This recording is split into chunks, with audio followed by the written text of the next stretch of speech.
আসসালামু আলাইকুম সবাইকে। আশা করি সবাই অনেক অনেক ভালো আছো। আজকে আমরা যে অধ্যায় নিয়ে আলোচনা করব সেটা হচ্ছে কনিকের চ্যাপ্টার নিয়ে আজকে আলোচনা করব এবং কনিকটা টোটালি আজকে কমপ্লিট করাবো। তো এখন অনেকে জয়েন হয় নাই।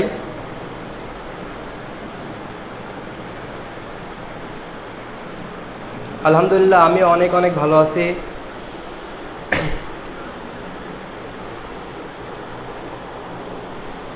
আমার কথা কি স্পষ্ট শোনা যায়? তোমরা কি শুনতে পাও?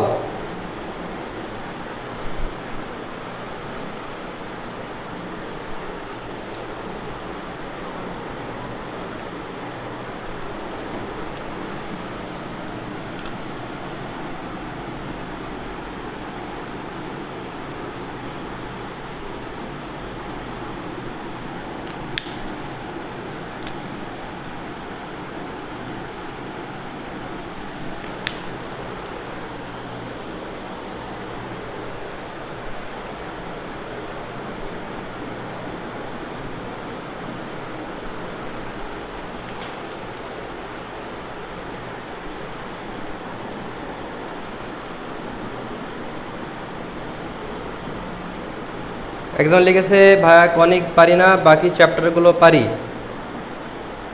ওকে,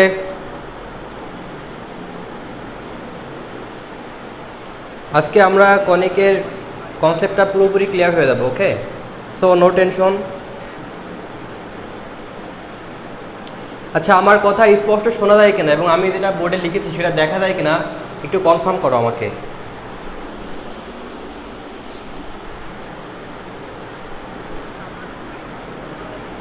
আজকে মাগরিব লাগবে না, মাগরিবের আগে হয়তো শেষ হয়ে যাবে ইনশাল্লাহ।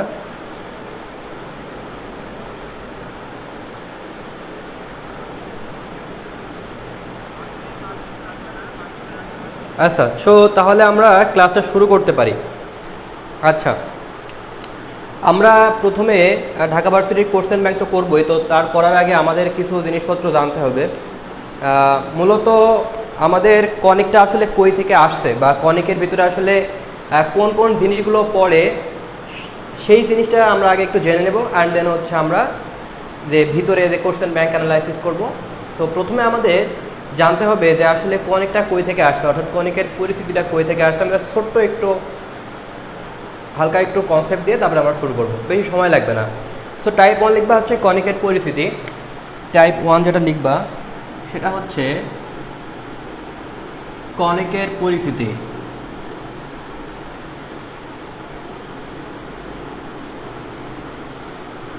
আচ্ছা, তো আসলে এই কনিকটা আসলে কই থেকে আসে এবং মূলত আসলে এই আইডিয়াটা কই থেকে আসে, তো এটা হয়তো অনেকে জানো। তারপর আমি আবার একটু রিভিউ করি। দেখো, তোমরা বার্থডে পালন করার সময় এক ধরনের টুপি দেখবা, যে টুপিটা হচ্ছে অনেকটা তোমার কোনক টাইপের, মানে কোনকই বলা যায়। অনেক সময় আমরা বাদাম খাই, বাদাম খাওয়ার সময় যে আমাদের কাছে যে জিনিসের ভিতরে দেয় আর কি, বাদামটা দেয়, তো ওইটা দেখতে আসলে কেমন দেখো তো, এই টাইপের না? ওইটা দেখতে অনেকটা এই টাইপের, রাইট? তোমরা দেখেছো। বিষয়টা হচ্ছে এমন যে আমরা যাতে ভাজা মুড়ি খাই, ঝালমুড়ি খায় অনেকে, তো এই যে এটা কিন্তু দেখতে এইরকম, এর ভিতরে আমাদের কি কাগজটা মোলাট করে এর ভিতরে আমরা ভাজামুড়ি হোক, ছোলামুড়ি হোক, যাই হোক, এর ভিতরে কিন্তু দেয়, রাইট? এবং একই রকম দেখতে একটু বড় আকৃতি যখন বার্থডে আমরা পালন করি তখন এক ধরনের টুপি পাওয়া যায়, এবং বার্থডে টুপি দেখবার ঠিক এই টাইপের। তো মূলত এই জায়গা থেকে আমাদের আসলে ধারণাটা আসে। দেখো, এটা হচ্ছে আমার নাম হচ্ছে কোনক, এটা নাম হচ্ছে কোনক। এই কোনক থেকে কনিকের ধারণাটা আসে, এবং এখান থেকে আসলে কি কি ধারণা আসে দেখো। ফার্স্ট ওয়ান, আমাদের এই জায়গাটাতে একটা সরল রেখা আছে, এই জায়গাটাতে একটা সরল রেখা আছে। তার মানে এই যে তোমার একটা সরলরেখা, দুইটা সরলরেখা, তার মানে আমাদের এখানে দুইটা সরলরেখা আছে। তার মানে হচ্ছে এক জোড়া সরলরেখা আছে। এই জন্য আমরা এটার নাম হচ্ছে pair of straight line. Pair of straight line মানে হচ্ছে এক জোড়া সরল রেখা, এক জোড়া সরল রেখা।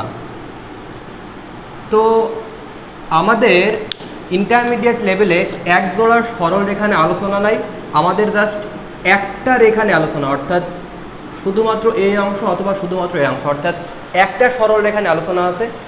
পেয়ার অফ স্ট্রেট লাইন, একজোড়ার সরল রেখা নিয়ে আমাদের এখানে আলোচনা নেই, আমাদের অনার্স লেভেলে আলোচনা করা হয় সেখানে একজোড়া সরল রেখা নিয়ে, ঠিক আছে। পেয়ার অফ স্ট্রেট লাইনের ইকুয়েশন আছে আলাদা আলাদা, অ্যান্ড দেন ওখানে আলোচনা আছে, এখানে অত আলোচনা নাই।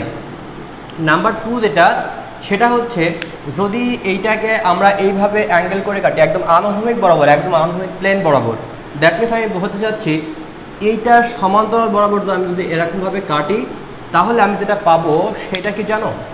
আমি যেটা পাবো সেটা হচ্ছে বৃত্ত। একদম আনুভূমিক বরাবর যদি কাটি তাহলে আমি বৃত্ত পাবো। আচ্ছা, 2 নম্বর গেল। এবার 3 নম্বরে আসি। 3 নম্বর হচ্ছে আমি যদি একটু অ্যাঙ্গেল করে কাটি, তুমি একটু টেস্ট করে দেখবে আজকে, ঠিক আছে? তুমি টেস্ট করে দেখতে পারো, কাগজটা ভাঁজ করে এভাবে টেস্ট করে দেখতে পারো। যদি অ্যাঙ্গেল করে কাটো তাহলে তুমি পাবা হচ্ছে উপবৃত্ত, অর্থাৎ যদি তুমি এইভাবে কাটো তাহলে তুমি একটা সার্কেল পাবা, আর যদি অ্যাঙ্গেল করে কাটো তাহলে তুমি এই টাইপের কোনো কিছু পাবা, দ্যাট মিনস উপবৃত্ত। আচ্ছা, এবার 4 নম্বর আসি। এবার দেখো আমরা যদি এই পাশ থেকে কাটিয়ে দিই, এখানে এই জায়গাটাতে কাটিয়ে দিই, এই বরাবর যদি আমরা কেটে দিই তাহলে কী পাবো জানো? বিষয়টা হচ্ছে এমন যে আমরা এই বরাবর কেটে দিব, এই বরাবর যদি কাটি দ্যাট মিনস এইটা সমান্তরাল বরাবর একটা কাটা যেতে পারে অথবা খাড়াভাবে কাটা যেতে পারে। বিষয়টা হচ্ছে এর যে রেখা আছে এই রেখা সমান্তরাল করে আমরা যদি কেটে দিই এই বরাবর, তাহলে আমরা এক ধরনের রেখা পাবো, সেইটা কি দেখো এই দেয় এরকম দেখতে, রাইট? অর্থাৎ এই টাইপের দেখতে, এবং সেটা হবে পরাবৃত্ত। অর্থাৎ এইটা সমান্তরাল করে এমনি কাটতে হবে অথবা এইটা সরলরেখা করে এই দিকে কাটতে হবে, তাহলে আমরা পাবো হচ্ছে পরাবৃত্ত। অ্যান্ড ফাইনালি আমরা যেটা পাবো সেটা হচ্ছে যদি খাড়া করে কাটি তাও কিন্তু আমাদের এই অংশটা পাওয়া যায়। এবং আরেকটা জিনিস হচ্ছে দেখো এরকম আছে, এবং আরেকটা পার্ট হচ্ছে তোমার এরকম, ঠিক আছে? অর্থাৎ আমি যদি এখান থেকে কাটি তাহলে এই অংশ, আর এখান থেকে কাটলে এই অংশ, অ্যান্ড দেন এটাকে বলতেছি আমরা অধিবৃত্ত। পরাবৃত্ত আর অধিবৃত্ত কিন্তু এক না।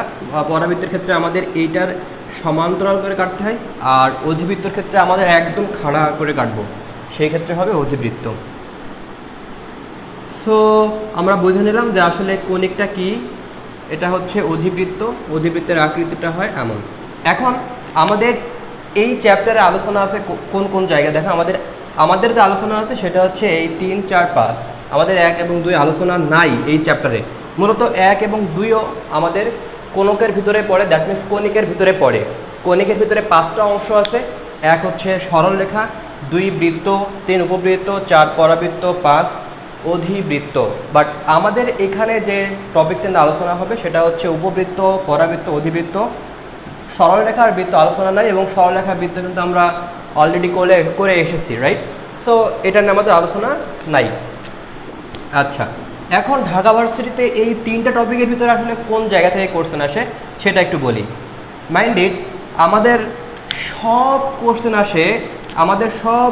আসে ঢাকা ভার্সিটিতে। ঢাকা ভার্সিটি তুমি যদি বলো সব কোশ্চেন আসে পরাবৃত্ত থেকে, সব কোশ্চেন আসে পরাবৃত্ত থেকে। আর এই উপবৃত্ত এবং অধিবৃত্ত থেকে যেটা আসে, উপবৃত্ত এবং অধিবৃত্ত থেকে শুধুমাত্র উৎকেন্দ্রিকতা আসে, আদারওয়াইজ আর কিছুই আসে না। বুঝতে পারছো বিষয়টা? এখন পরাবৃত্ত থেকে মূলত কী আসে, ঢাকা ভার্সিটিতে কী আসে সেটা একটু বলি। পরাবৃত্ত থেকে মূলত আমাদের লেখচিত্র আসতে পারে, আমাদের শীর্ষবিন্দু আসতে পারে, উপকেন্দ্রিক লম্বের দৈর্ঘ্য আসতে পারে, অ্যান্ড পরাবৃত্তের সমীকরণ আসতে পারে, পরাবৃত্তের স্পর্শকের সমীকরণ আসতে পারে। তার মানে আমরা বুঝতে পারছি যে পরাবৃত্ত রিলেটেড মোটামুটি আমাদের জানলেই হয়ে যাবে ঢাকা ভার্সিটির প্রিপারেশন। শুধু ইভেন আমরা যদি বলি এমসিকিউ এটা না, রিটেনের জন্য আসলে পরাবৃত্তটা বেশি ফোকাস করতে হবে। আর ঢাকা ভার্সিটিতে আমরা যদি বলি যে উপবৃত্ত এবং অধিবৃত্তর ক্ষেত্রে, তাহলে এত কিছু জানা লাগবে না, এত কিছু আসে না, শুধুমাত্র উৎকেন্দ্রিকতাটা আসে। বুঝতে পারছো? সো আমাদের আজকে আলোচনা থাকবে মূলত পরাবৃত্তর উপরেই, আর উপবৃত্ত এবং অধিবৃত্ত সম্পর্কে আমরা হালকা আলোচনা করব, ঠিক আছে? সো এই গেল কণিকের পরিস্থিতি। আচ্ছা, এবার সর্বপ্রথম আমাদের যে জিনিসটা জানতে হবে, উপবৃত্ত, পরাবৃত্ত, অধিবৃত্ত যাওয়ার আগে আমাদের ছোট্ট একটা জিনিস জানতে হবে, সেটা হচ্ছে উৎকেন্দ্রিকতা সম্পর্কে একটু জেনে নিতে হবে। উৎকেন্দ্রিকতা জিনিসটা কী, আসলে উৎকেন্দ্রিকতা দ্বারা আসলে কি বোঝায়, এটা আসলে কি মিনিং করে। সো এই জিনিসটা আমাদের একটু বুঝতে হবে। সো আমি টাইপ 1টায় বুঝলাম কণিকের পরিস্থিতি। আই গেস তোমরা বুঝতে পেরেছো কণিকের ভিতরে কী কী অংশ আছে না আছে।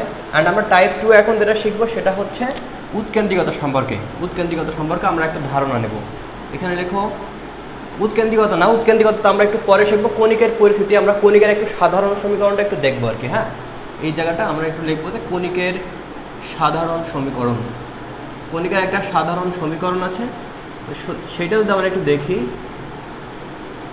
সাধারণ সমীকরণ সেটা যদি আমরা একটু দেখি তাহলে দেখো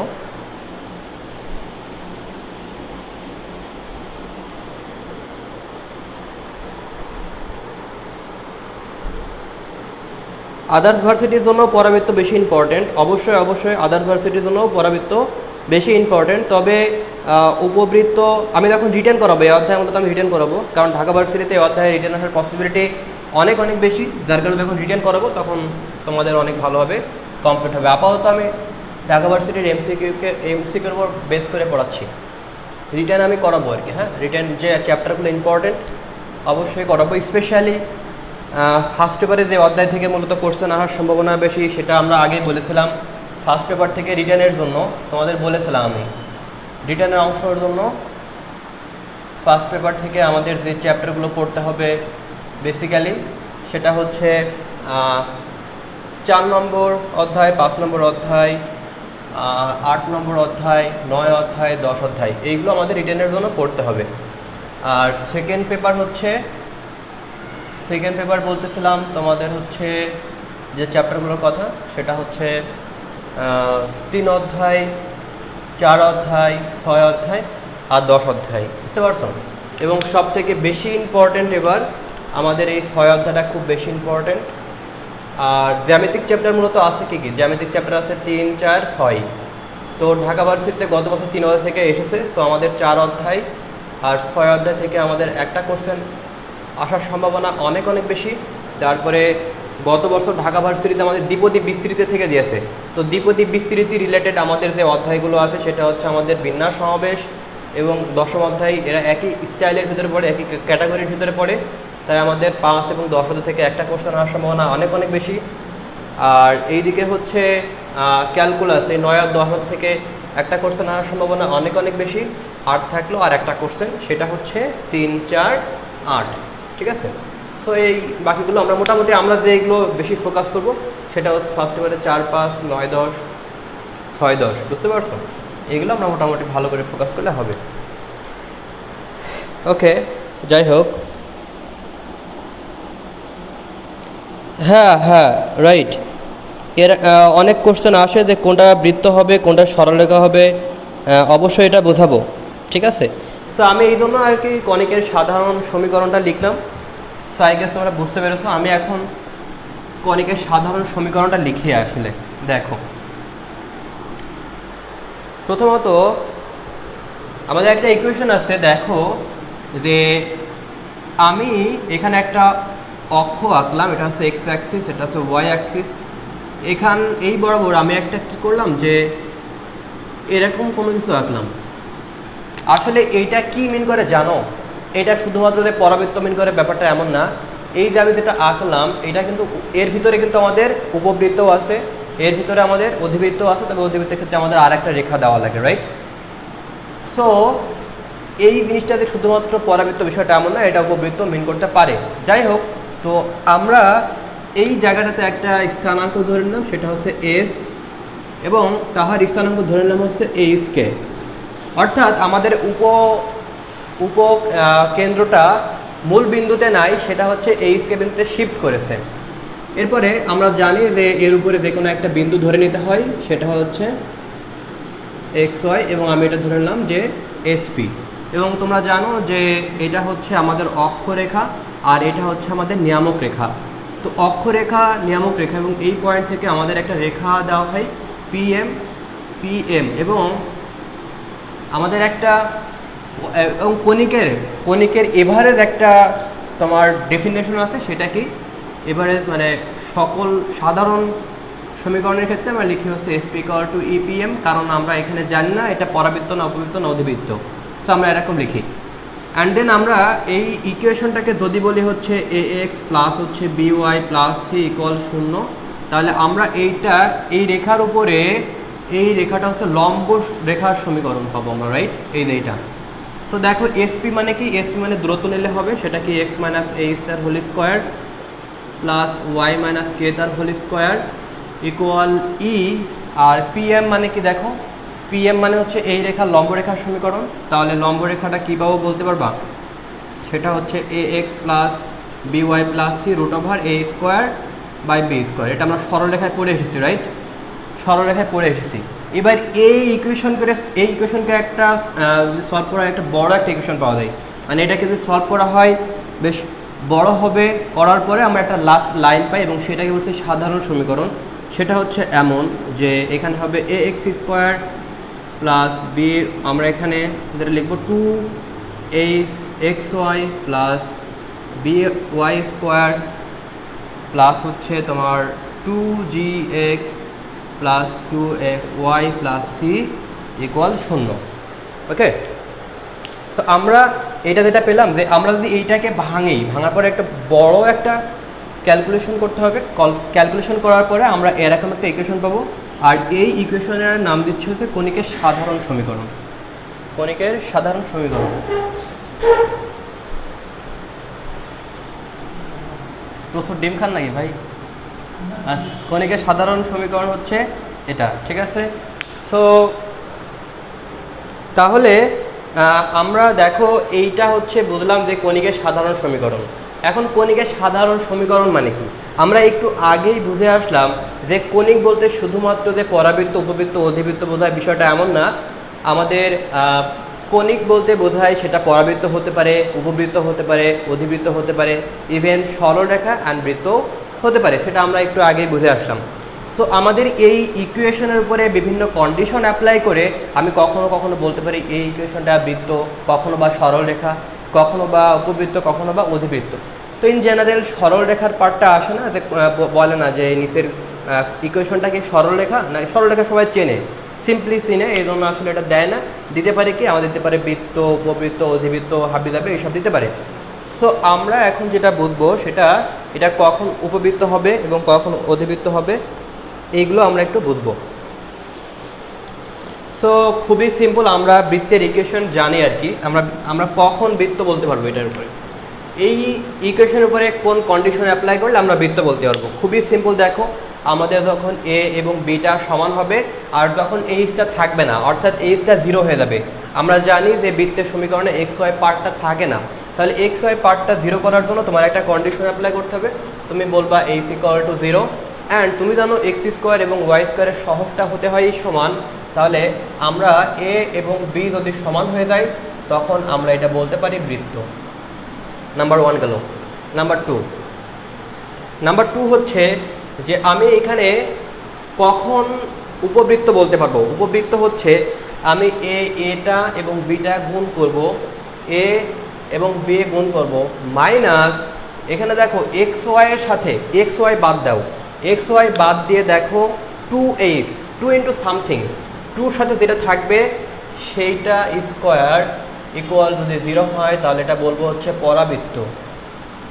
এটা আমরা বলবো হচ্ছে পরাবৃত্ত। নাম্বার 3, যদি আমাদের A B minus H square greater than 0 হয় তখন আমরা বলবো হচ্ছে উপবৃত্ত। যখন নাম্বার 4, যখন এ বি মাইনাস এইচ স্কোয়ার এটা হচ্ছে নেগেটিভ হবে তখন বলবো হচ্ছে অধিবৃত্ত। বুঝতে পারছো? উল্টো হয়ে গেছে মেবি, এটা হয়তো উপবৃত্তর জন্য ঠিক আছে যা লিখেছি। সো আমাদের এই কন্ডিশনগুলো একটু মনে রাখতে হবে, হ্যাঁ। সো আমরা এই কন্ডিশনটা যদি মনে রাখতে পারি তাহলে যে কোনো ম্যাথ ইজিলি করতে পারবো, ঠিক আছে।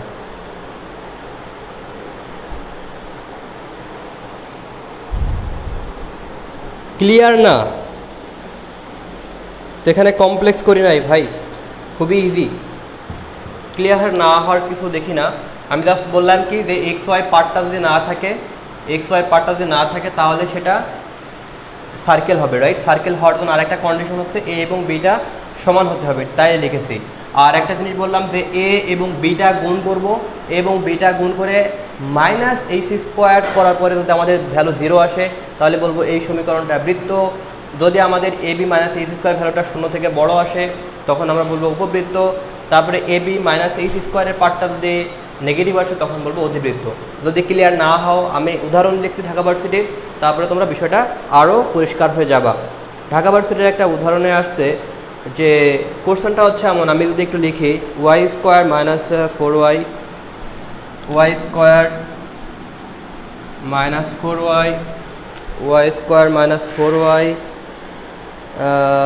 Minus X square plus minus X square plus 6x equal 12, ঠিক আছে? এরকম একটা ইকুয়েশন দেওয়া আছে। বলেছে সমীকরণটি কোন ধরনের কণিক, বলেছে সমীকরণটি কোন ধরনের কণিক, সমীকরণটি কোন ধরনের কণিক, কোন ধরনের কণিক। আমাদের অপশন এ দেওয়া রয়েছে হচ্ছে এ নম্বর যেটা দেওয়া রয়েছে সেটা হচ্ছে বৃত্ত, উপবৃত্ত, পরাবৃত্ত, অধিবৃত্ত। বৃত্ত, উপবৃত্ত, বৃত্ত। বি নম্বর হচ্ছে উপবৃত্ত, সি নম্বর হচ্ছে পরাবৃত্ত, আর ডি নম্বর হচ্ছে অধিবৃত্ত। ডি নম্বর হচ্ছে অধিবৃত্ত। এখন বলো তো এটার উত্তর কত হবে, কেউ বলতে পারবা? খুবই সিম্পল। দেখো আমাদের এই কোশ্চেনটা দেওয়া রয়েছে, বলতেছে সমীকরণটি কোন ধরনের কণিক, সমীকরণটি কোন ধরনের কণিক। তাহলে আমরা যদি একটু দেখো এটা যদি ক্যালকুলেশন করি, তাহলে দেখো এখানে মাইনাস আছে বলে যে তুমি সবসময় যে অধিবৃত্ত হবে বিষয়টা এমন না, অবশ্যই ক্যালকুলেশন করে দেখবা আর কি। হ্যাঁ, দেখো আমরা একটু আগে দেখলাম যে এক্স স্কোয়ারের আগে যেটা থাকে সেটাকে বলতেছি এ, তাহলে এক্স স্কোয়ারের আগে যেটা আছে সেটা হচ্ছে এ এবং তার সহগ হচ্ছে -1, কারণ কিন্তু আমরা এখানে পজিটিভ হিসেবে প্রকাশ করেছি, রাইট? এবার দেখো ওয়াই স্কোয়ারের আগে যে জিনিসটা থাকে সেটাকে বলতেছি বি, তাহলে ওয়াই স্কোয়ারের আগে কিন্তু আমাদের পজিটিভ আছে, তাহলে বি এর ভ্যালু হবে +1। এবং একটা জিনিস দেখো যে আমাদের এক্স ওয়াইয়ের সাথে যেটা থাকে, X Y, say for example এখানে এমন থাকতে পারতো, এই কোয়েশনটা এমন না দিয়ে এর ভিতরে এমন থাকতে পারতো, যে এই কোয়েশনটা এমন না দিয়ে এরকম থাকতে পারতো 4y মাইনাস দেখা যাচ্ছে তোমার কত দিল, সে এখানে এক্স ওয়াই দিল, ঠিক আছে? এখানে X Y plus X square plus 6x equal to 12, অর্থাৎ ভিতরে দেখা যাচ্ছে তোমার এক্স ওয়াই দিয়ে দিল, তাও কিন্তু এটা আমাদের ইকুয়েশন হতো। তাহলে এখানে দেখো এটা কীভাবে করতাম, আমরা দেখলাম যে 2 × h, তার মানে আমাদের এখানে যে কাজটা করা লাগতো 2 × হাফ, তাহলে এই হাফ কিন্তু তখন এইচের ভ্যালু হতো, রাইট? যেহেতু এখানে এক্স ওয়াই যুক্ত কোনো পদ নাই, তাহলে আমাদের এইচের ভ্যালুটা হবে 0। তাহলে এবার ক্যালকুলেশন করি, এ B minus H square, A B মানে কত -1 আর এইচ মানে কত 0, তাহলে আলটিমেটলি -1, যেটা জিরোর থেকে ছোট। যদি জিরোর থেকে ছোট হয় তাহলে কি হয়, একটু আগে বললাম যে এ বি মাইনাস এইচ স্কোয়ারের ভ্যালু যদি জিরোর থেকে ছোট হয় তাহলে সেটা অধিবৃত্ত। আচ্ছা, সো অনেকে হয়তো বুঝে গেছো। আচ্ছা, সো এটা ঢাকা ভার্সিটিতে আসছিল, সো এরকম উদাহরণ যদি আসে আই গেস তোমরা এখন পারবা। আচ্ছা,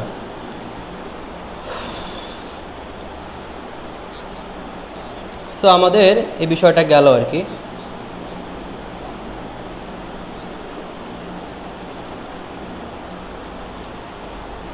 আমরা এবার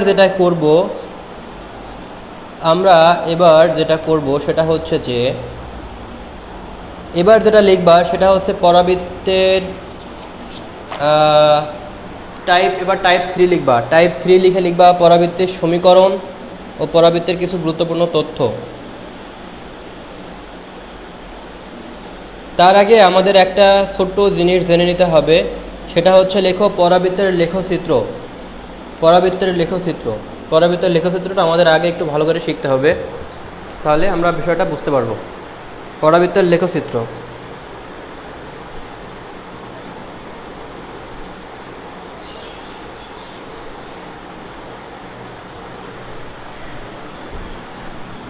এবার লেখো টাইপ 3 লেখো পরাবৃত্তের লেখচিত্র।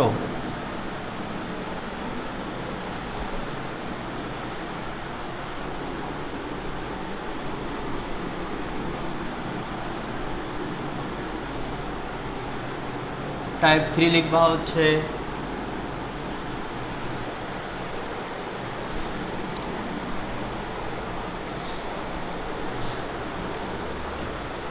পরাবৃত্তের লেখচিত্র।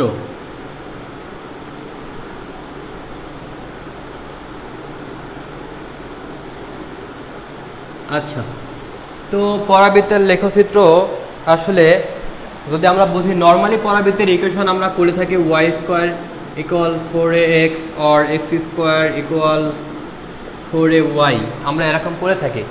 তো ফার্স্ট আমরা যেটা শিখবো সেটা হচ্ছে Y square equal to 4ax, এইটার গ্রাফ কেমন হবে। তো এটার গ্রাফটা দেখো, খেয়াল করো, সিম্পল ওয়ে আমাদের এখানে দেখতে হবে ওয়াই স্কোয়ার, এবং আমাদের এখানে ওয়াই এবং এক্সের ভিতরে কোনটার পাওয়ার 1 আছে সেইটা একটু দেখতে হবে। তাহলে দেখো আমাদের এখানে এক্সের পাওয়ারটা 1 আছে, তাহলে এই এক্সের সাথে আমাদের যাই কিছু থাকুক এটা আমাদের গ্রাফের পরিবর্তন আনে না। মাইন্ড ইট, এক্সের সাথে যার পাওয়ার 1 থাকবে, এখানে কার পাওয়ার 1, ওয়াইয়ের পাওয়ার 1, যার পাওয়ার 1 থাকবে তার সাথে কি থাকলো না থাকলো এই ভ্যালুটা কখনোই পরাবৃত্তের লেখচিত্রের পরিবর্তন আনে না। ঠিক আছে, পরাবৃত্তের লেখচিত্রের পরিবর্তন আনে না। তুমি চাইলে এই ভ্যালুটা যে কোনো কিছু ধরে নিয়ে তুমি এটা জাস্ট পরাবৃত্তের লম্ব দূরত্ব বোঝাই, তুমি যেমন গ্রাফে আঁকো গ্রাফেকে বলে দেবা এইটুকু পরাবৃত্তের লম্ব দূরত্ব। So simple. সো আমাদের এই জিনিসটা গ্রাফের পরিবর্তন আনবে না। আমাদের যে জিনিসটা ফলো করতে হবে সেটা হচ্ছে এক্সের পাওয়ার কত, ওয়াইয়ের পাওয়ার কত। খেয়াল করো আমাদের এখানে ওয়াইয়ের পাওয়ার 2, এক্সের পাওয়ার 1। সো আমরা যদি এই গ্রাফটা দেখতে যাই তাহলে গ্রাফটা কেমন হবে একটু খেয়াল করো। এটা যদি আমরা বলি এক্স, এটা যদি বলি ওয়াই, তাহলে যার পাওয়ার 1 হবে সেই অক্ষ দ্বারা পরাবৃত্ত 2 ভাগ হবে। সিম্পল কথা, এখানে লিখে রাখতে পারো যার পাওয়ার 1 হবে, যার পাওয়ার 1 হবে সে অক্ষ দ্বারা পরাবৃত্ত 2 ভাগ হবে। পরাবৃত্ত সমান 2 ভাগে ভাগ হবে, পরাবৃত্ত সমান 2 ভাগে ভাগ হবে। আমি আবার বললাম কি, যার পাওয়ার 1 হবে সে অক্ষ দ্বারা পরাবৃত্ত সমান 2 ভাগে ভাগ হবে। কার পাওয়ার 1? এক্সের পাওয়ার 1, তাহলে এক্স অক্ষ দ্বারা পরাবৃত্ত 2 ভাগে ভাগ হবে। এখন আমাদের একটা জিনিস ফলো করতে হবে, এর আগে প্লাস আছে না মাইনাস আছে। যদি প্লাস হয় তাহলে ডানে যাবে, মাইনাস হলে বামে যাবে।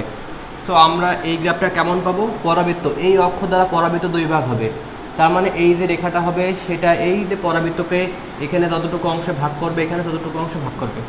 সো আমাদের নর্মাল গ্রাফটা বুঝে নিলাম, বুঝতে পারছো? ওকে, সো আমাদের শীর্ষবিন্দুটা 0, 0 বিন্দুতে আছে। এটা 0, 0 বিন্দুতে না থাকলে কেমন হয় আমরা একটু পরে বোঝাবো। ওকে, আচ্ছা, সো আমরা এটা বুঝে নিলাম। এখন দেখো আমি যদি তোমাকে বলি যে তোমার কাছে কোন একটা ইকুয়েশন দিলাম, say for example Y square equal to -4ax, তাহলে এখানে তুমি বলবো ভাই এটাও এক্স অক্ষ দ্বারা 2 ভাগ হবে, এক্স অক্ষ দ্বারাই 2 ভাগ হবে, কিন্তু আমাদের নেগেটিভ আছে মাইনাস, এক্সের আগে নেগেটিভ আছে, তাই আমাদের এখানে নেগেটিভ দ্বারা আরাম হবে। ঠিক আছে, সো আমাদের গ্রাফটা এমন হবে এবং শীর্ষবিন্দু আছে কোথায়? 0, 0-তে। ঠিক আছে, আচ্ছা, এবার কেন 0, 0 বিন্দুতে আমরা একটু পরে বুঝবো, শীর্ষবিন্দু 0, 0-তে নাও থাকতে পারে। আচ্ছা, এবার আমরা 2 নম্বর গ্রাফ শিখলাম, এবার আমরা 3 নম্বর গ্রাফ শিখব। 3 নম্বর গ্রাফটা হচ্ছে, আমি একটু মুছে দিই অথবা এবার সে করতে পারি। 3 নম্বর গ্রাফটা যদি তোমাকে এরকম বলি যে x square equal to 4ay, তাহলে খেয়াল করো এই গ্রাফটা কেমন হবে। এই গ্রাফটা হবে, এটা এক্স অ্যাক্সিস, এটা ওয়াই অ্যাক্সিস। আমি দেখতে পাচ্ছি ওয়াই এর পাওয়ার 1, তাহলে ওয়াই অক্ষ দ্বারা পরাবৃত্ত 2 ভাগ হবে, যেখানে সামনে পজিটিভ আছে তাই এটা উপরের দিকে যাবে, রাইট? এটা উপরের দিকে যাবে। খুবই সিম্পল, দেখো ওয়াই পাওয়ার 1 তাই ওয়াই অক্ষ দ্বারা 2 ভাগ হবে। কেন উপরে আঁকালাম? কারণ সামনে পজিটিভ আছে। ফাইনালি এবার আমরা একটা গ্রাফ শিখব, সেটা হচ্ছে 4 নম্বর graph, X square equal to -4ay। তাহলে দেখো এটা এক্স অ্যাক্সিস, এটা ওয়াই অ্যাক্সিস, ওয়াইয়ের পাওয়ার 1 আছে, তাহলে ওয়াই অক্ষ দ্বারা পরাবৃত্ত 2 ভাগ হবে, বাট সামনে নেগেটিভ আছে, সো আমরা নেগেটিভ থাকলে নিচেই আঁকবো, দ্যাটস ইট। সো আমরা এই গ্রাফগুলো বুঝে নিলাম। এবার আমরা আরও একটু কমপ্লেক্সের দিকে যাব। আচ্ছা, এখন কি বুঝেছো?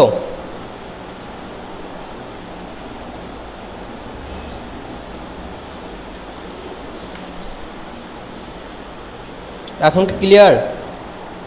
তোমরা কি বুঝতে পারছো? তোমরা যদি রেসপন্স না করো তাহলে আমি ক্লিয়ার হতে পারবো না। ওকে, তাহলে এইটা যদি আমরা বুঝে থাকি, তাহলে এবার আমি আরেকটু জটিলের দিকে যাই। সেই গ্রাফটা ধরো 4টা গ্রাফ শিখলাম, এবার আমরা যদি 5 নাম্বার লিখি, এবার আমি ইকুয়েশন লিখি তাহলে ভালো হয়। দেখো এবার 5 নাম্বার, নর্মালি দেখো আমাদের এই ইকুয়েশনে এক ধরনের গভীর রহস্য লুকায়িত আছে। লুকায়িত আছে বলতে y² = 4ax আছে। আমরা এই জিনিসটাকে আসলে ভেঙে চড়ে লিখতে পারি y - 0² 4ax - 0। তাহলে একটা জিনিস খেয়াল করো, আমরা এই জিনিসটাকে যখন এইভাবে লিখতে পারি এবং আমরা বলতেছি এই গ্রাফটা হবে এমন এবং তার শীর্ষবিন্দু কই আছে দেখো এক্স এর সাথে, এক্স এর থেকে যা বিয়োগ হবে সেটা হবে ভুজ, ওয়াই এর থেকে যা বিয়োগ হবে সেটা হবে কোটি এবং সেটা হবে শীর্ষবিন্দু। দ্যাট মিনস সেই বিন্দুতে আমাদের পরাবৃত্তটা আঁকাতে হয়। এবার আমি পরাবৃত্তের একটা নর্মাল ইকুয়েশন লিখে 5 নাম্বার, এবং সেটা হচ্ছে আমি বলে দিলাম যে y - বিটা তার whole square 4a x - alpha x - alpha. তাহলে এই পরাবৃত্তে x এর থেকে যা বাদ হবে, x এর থেকে যা বিয়োগ দেবো সেটা হবে ভুজ, y এর থেকে যেটা বিয়োগ দেবে সেটা হবে কোটি এবং এইটাই হবে আমাদের শীর্ষ বিন্দু। এবং মাথায় রাখবা যে সবসময় আসলে পরাবৃত্তটা আঁকাতে হয় শীর্ষবিন্দুতে। সো আমরা যদি এখন দেখি, আগে দেখছিলাম যে আমাদের মূল বিন্দুতে ছিল অক্ষটা, খেয়াল করো এইটা আমাদের ছিল হচ্ছে 0 0। এখন আমি বলতেছি যে আমাদের এখন শীর্ষবিন্দু পজিটিভ, তার মানে পজিটিভ আলফা পজিটিভ বিটা, তার মানে যেহেতু পজিটিভ আছে তাহলে এটা প্রথম চতুর্ভাগে। আমি ধরে নিলাম যে এই জায়গাটা আলফা বিটা আছে, যেই জায়গাটা নতুন একটা স্থানাঙ্ক সৃষ্টি হবে সেখানে তুমি নতুন একটা অক্ষ বানায় নাও। ফাইন, তাহলে এইটা হচ্ছে আমাদের সেই আলফা বিটা। অর্থাৎ এখন পরাবৃত্তটা এই মূল বিন্দুতে নাই, সেটা শিফট হয়ে গেছে কোথায়, আলফা বিটা বিন্দুতে। অ্যান্ড দেন এইবার তুমি গ্রাফটা যদি আঁকো x⁻1, এবারে আলফা বিটার কোনো কাজ নাই, এটার কাজ হচ্ছে পরাবৃত্তটা শিফট করে কোনো একটা চতুর্ভাগে নিয়ে যাবে, রাইট। অ্যান্ড দেন হচ্ছে আমাদের একাই x⁻1 আছে। সো খুবই সিম্পল, গ্রাফটা এমন হবে। ক্লিয়ার কি ব্যাপারটা? সো আমাদের কয়েকটা উদাহরণ দেখি তাহলে বিষয়টা পুরোপুরি ক্লিয়ার হতে পারবো। আচ্ছা,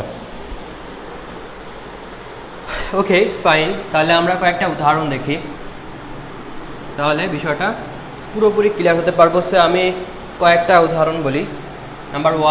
এক্সাম্পল নাম্বার 1, সেটা হচ্ছে তোমাকে বলে দিলাম আমি যে y² সে -12x।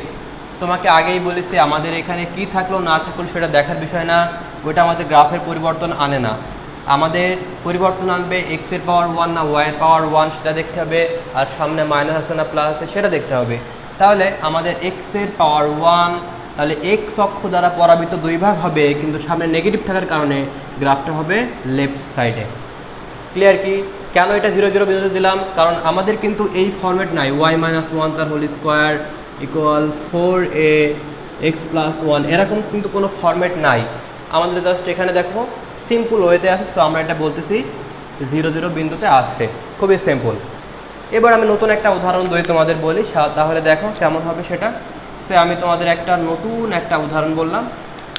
সেই উদাহরণটা হচ্ছে যে ধরো y+2, আমি এখানে প্রথমে y - 2 দিয়ে করি, তারপরে এখানে ধরো 4, এখানে 4 না দিয়ে ধরো -10, আর এখানে হচ্ছে x - 1। সে আমি যদি এমন দিই তাহলে এখন শীর্ষবিন্দু কত হবে বলতে পারবা?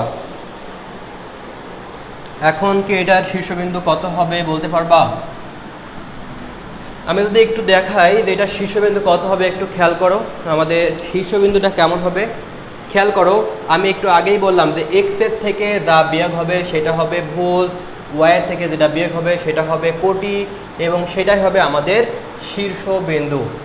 আমরা একটু আগেই বললাম সেটা, রাইট, শীর্ষবিন্দু। এবং সেই শীর্ষবিন্দুতে আমাদের নতুন একটা অক্ষ আঁকাতে হয়।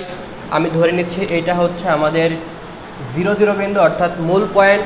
এবার আমি চাচ্ছি 1 2 বিন্দুতে পরাবৃত্তটা আঁকাতে। তাহলে আমাদের এতটুকু ধরে নিলাম 1, এতটুকু হচ্ছে 2, তাহলে এই বিন্দুতে আমাদের নতুন একটা অক্ষ আঁকবা, সেটা হচ্ছে এক্স অক্ষের সমান্তরাল করে এবং এখানে ওয়াই অক্ষের সমান্তরাল করে। সো আমাদের শীর্ষবিন্দুটা এখন আছে 1, 2 বিন্দুতে। এইবার আমরা পরাবৃত্তটা আঁকবো এই বিন্দুকে কেন্দ্র করে।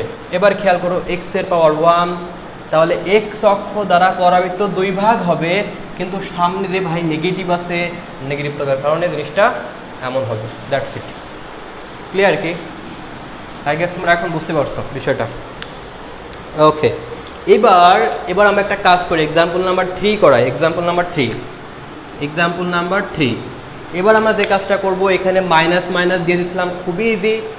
এইবার আমরা যে কাজটা করব সেটা হচ্ছে আমি যে কোনো এক জায়গায় প্লাস দিয়ে দেবো। সে আমি এই জায়গাটা প্লাস দিয়ে দিলাম। এখন প্লাস দিয়ে দিলে কী হবে বলতে পারবো ভাই কেউ? যদি এই জায়গাটা প্লাস দিয়ে দিই, আমরা দেখেছি এক্সের থেকে যা বিয়োগ হবে সেটা হচ্ছে ভুজ, ওয়াইয়ের থেকে যা বিয়োগ হবে সেটা হচ্ছে কোটি, বাট আমি তো এখানে পজিটিভ করে দিয়েছি, তাই না? সো এখন কি হবে? এখন যে জিনিসটা হবে -10, এখানে হবে এক্স -1, তুমি এরকম করে নিবা। So simple. তাহলে এক্সের থেকে যা বিয়োগ হবে সেটা হবে আমাদের ভুজ, ওয়াইয়ের থেকে যা বিয়োগ হবে সেটা হচ্ছে আমাদের কোটি। সো আমাদের ভুজ হবে -1 আর কোটি হচ্ছে 2। সো আমরা যদি এখন নতুন একটা গ্রাফ আঁকতে চাই, তাহলে এটার গ্রাফটা কেমন হবে?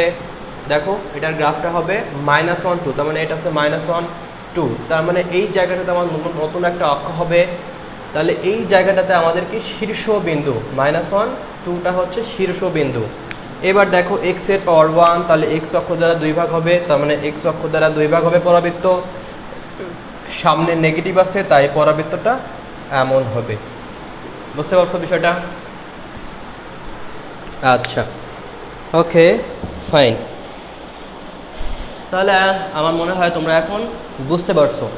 এবার আমরা আরেকটু ভিতরে যাব, আরেকটু, ঠিক আছে? সো বিষয়টা হচ্ছে কেমন দেখো, সেটা যদি আমি বলি, সে উদাহরণটা হচ্ছে এমন, উদাহরণটা হচ্ছে এই টাইপের। এক্সাম্পল নাম্বার এবার 4 লিখবো। এক্সাম্পল নাম্বার 4-এ আমি তোমাকে আরেকটা জিনিস শেখাই। সেটা হচ্ছে ধরো এক্স ইকুয়াল টু, এখানে বলে দিলাম -y+2 তার হোল স্কোয়ার। সে আমি এরকম বলে দিলাম। এখন গ্রাফটা কেমন হবে? খেয়াল করো, আমাদের যে গ্রাফটা পড়েছিলাম সেটা সবসময় এই টাইপের, y² = 4ax। এখানে বেশ কিছু জিনিস লক্ষণীয়।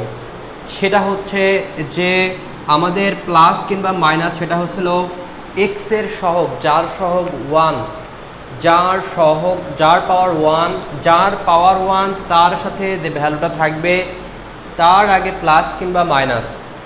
তো এখানে দেখো আমাদের কিন্তু মাইনাসটা এখানে আছে, আমাদের কিন্তু মাইনাসটা এখানে দেওয়ার কোনোই প্রয়োজন নাই।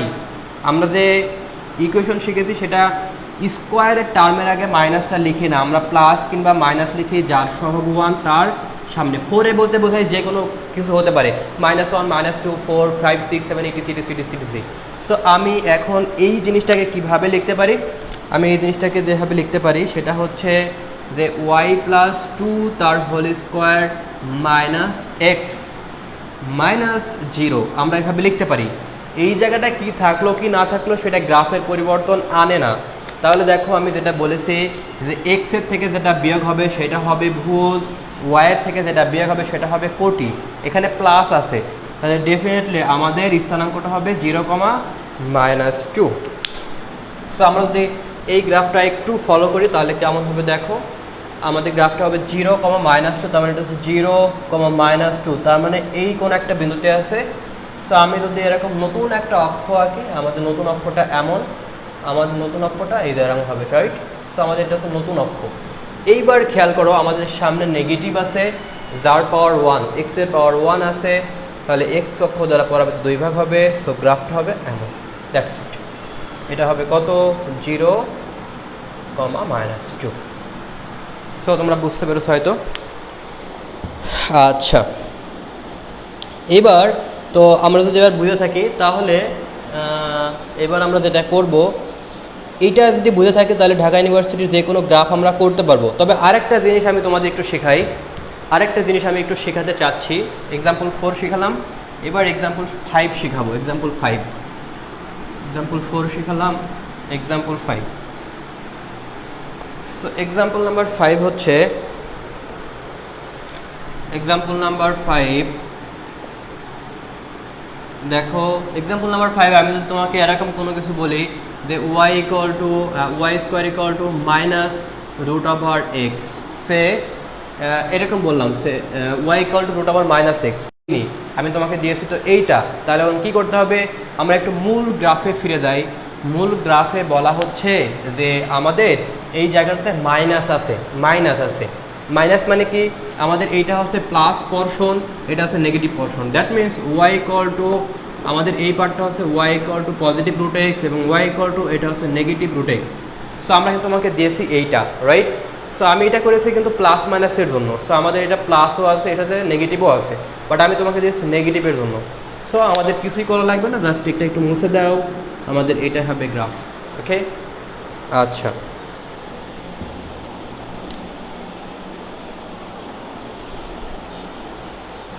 আচ্ছা এবার কি ক্লিয়ার দেখা যায়, দেখতে পাও তোমরা ঝাপসা?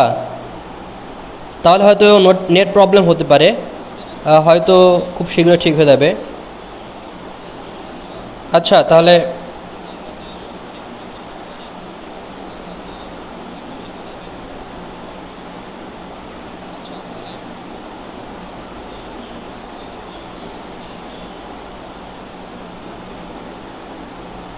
ওকে ওকে ফাইন, আবার বোঝাচ্ছি। এখন কি ক্লিয়ার দেখতে পাও তাই বলো আগে, এখন কি ক্লিয়ার দেখতে পাও? হ্যাঁ রিপিট করতেছি, এটাকে ক্লিয়ার দেখতে পাও সেটা বলো। এখন ক্লিয়ার দেখা যায়? এখন ক্লিয়ার দেখা যায়? আচ্ছা আবার বোঝাচ্ছি, সমস্যা নাই, দেখতে পাও ক্লিয়ার?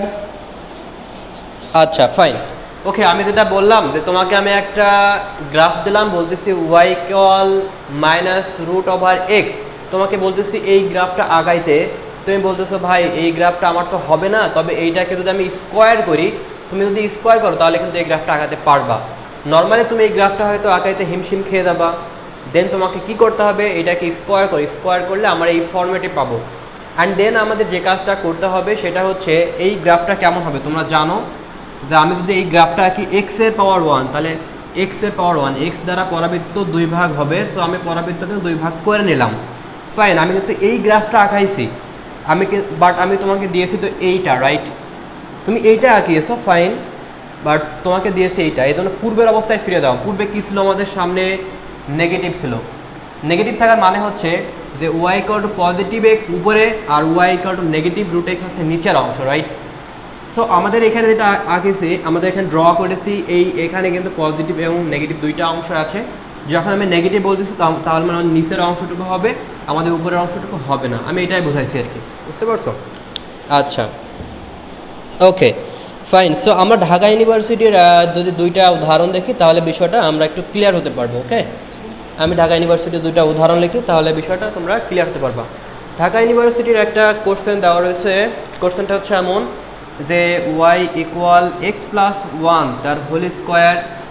হ্যাঁ, এই সমীকরণটির লেখ কেমন হবে, এটার লেখ কেমন হবে? আমি যদি একটু অপশন দিই, দেখি আমাকে কেউ অ্যান্সার করে বলবা। হ্যাঁ, তবে বই দেখে না, কাইন্ডলি কেউ বই দেখে বলো না জানো। হ্যাঁ, অনেকে আবার হয়তো বই দেখে বলবা যে ভাই উত্তর এটা, বই না দেখে আমাকে যদি একটু বলো উত্তর কত হবে, তাহলে আমি বুঝতে পারবো যে তোমরা আসলে বুঝেছো কিনা। B number option, and then C number অপশনে দেওয়া রয়েছে হচ্ছে জিনিসটা দেওয়া রয়েছে এরকম, এবং ডি নম্বর অপশনে দেওয়া রয়েছে হচ্ছে এরকম। দেখি তো কেউ একজন বলো তো অ্যান্সার কোনটা হবে, এই কোশ্চেনের উত্তরটা কত হবে? দেখি কেউ একজন বলো আমাকে, গ্রাফের উত্তরটা কোনটা হবে? কেউ একজন বলো তো এটার উত্তর কত হবে? নিচের 4টা অপশন দিয়েছি, উত্তর কোনটা হবে বলো? বি নম্বর, রাইট। একজন প্রথমে বলেছে, ওকে ফাইন, সবাই পারতেছো, তার মানে আমি বোঝাতে পেরেছি। ওকে, বি। সি বলতেছে অনেকে, না সি হবে না, বি হবে, রাইট। তো বিটা কিভাবে হবে সেটা যদি একটু বোঝাই আমরা, দেখো যে আমরা যদি এটাকে একটু বুঝে নিই যে এক্স প্লাস 1 স্কোয়ার টার্মটা সবসময় বাম সাইডে নিয়ে আসবা, স্কোয়ারের টার্মটা সবসময় বাম সাইডে নিয়ে আসবা, আর এটা এখানে থাকবে। ওকে, অ্যান্ড দেন হচ্ছে দেখো আমরা একটু আগেই বললাম যে এক্সের থেকে যা বিয়োগ হবে সেটা হবে ভুজ, ওয়াইয়ের থেকে যা বিয়োগ হবে সেটা হবে কোটি। তাহলে এক্স মাইনাস মাইনাস ওয়ান তার হোল স্কোয়ার। আমরা এটা কীভাবে করে নিলাম, কারণ আমরা যেটা বললাম যে এক্সের থেকে যা বিয়োগ হবে সেটাই হবে ভুজ, আর ওয়াইয়ের থেকে যেটা বিয়োগ হবে সেটা হবে কোটি। সো আমাদের শীর্ষবিন্দুটা হবে -1 0। সো শীর্ষবিন্দু দেখে আসলে উত্তর বলা যাচ্ছে, আমাদের আর করা লাগতেছে না, রাইট? দেখো আমাদের শীর্ষবিন্দুটা হবে -1 0, এখানে -1 0, তার মানে এখানে নতুন একটা অক্ষ আঁকো -1 0। বিষয়টা হচ্ছে এমন যে -1 0, এই জায়গাটা হচ্ছে -1, এটা হচ্ছে নতুন শীর্ষবিন্দু। নতুন শীর্ষবিন্দু আঁকালাম, আঁকানোর পরে ওয়াইয়ের পাওয়ার 1, যার পাওয়ার 1 সেই অক্ষ দিয়ে 2 ভাগ হবে, দ্যাটস ইট। সো অ্যান্সার হবে বি নম্বরটা। আর আসলে বোঝানোর কোনো কিছু নাই, অনেক কিছু বোঝাচ্ছি গ্রাফের, এর থেকে আসলে আর বোঝানো আসলে পসিবল না, অনেক ডিটেলস আলোচনা করলাম। সো এই কোশ্চেনটা আসছিল 98-99 সালে, ডিউতে আসছিল এটা 98-99 সালে, ডিউতে আসছিল 98-99 সালে, বুঝতে পারছো? এবার আমরা আরেকটা উদাহরণ যদি দেখি, ঢাকা ইউনিভার্সিটির আরেকটা উদাহরণ দেখবো আমরা। সেই উদাহরণটা হচ্ছে এমন, আমি যদি ডান সাইডে লিখি সেটা হচ্ছে যে y ইকুয়াল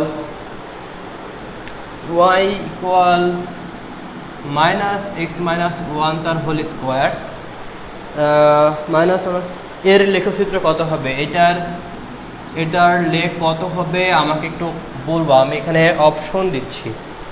অপশন দিচ্ছি তোমাদেরকে, আমাকে একটু করে দেখাবা। এ নম্বর অপশনে দেওয়া রয়েছে হচ্ছে, বিষয়টা এমন দেওয়া রয়েছে, বি নম্বর অপশনে আমি এখানে লিখি, বি নম্বর অপশনে দেওয়া রয়েছে হচ্ছে বি নম্বর অপশনে দেওয়া রয়েছে জিনিসটা এমন দেওয়া রয়েছে, সি নম্বর অপশনে দেওয়া রয়েছে হচ্ছে, সি নম্বর অপশনে যেটা দেওয়া রয়েছে সেটা হচ্ছে যে এরকম দেওয়া রয়েছে -1, এখানে 1, ঠিক আছে, এখানেও 1। অ্যান্ড ডি নম্বর অপশন যেটা দেওয়া রয়েছে সেটা হচ্ছে যে -1, ডি নম্বরে দেওয়া রয়েছে এই পাশে -1। এখন দেখো তো অ্যান্সার কোনটা হবে, আমাকে কেউ একজন বলো তো অ্যান্সার কোনটা হবে। অ্যান্সার বি নম্বর, অ্যাবসোলুটলি রাইট।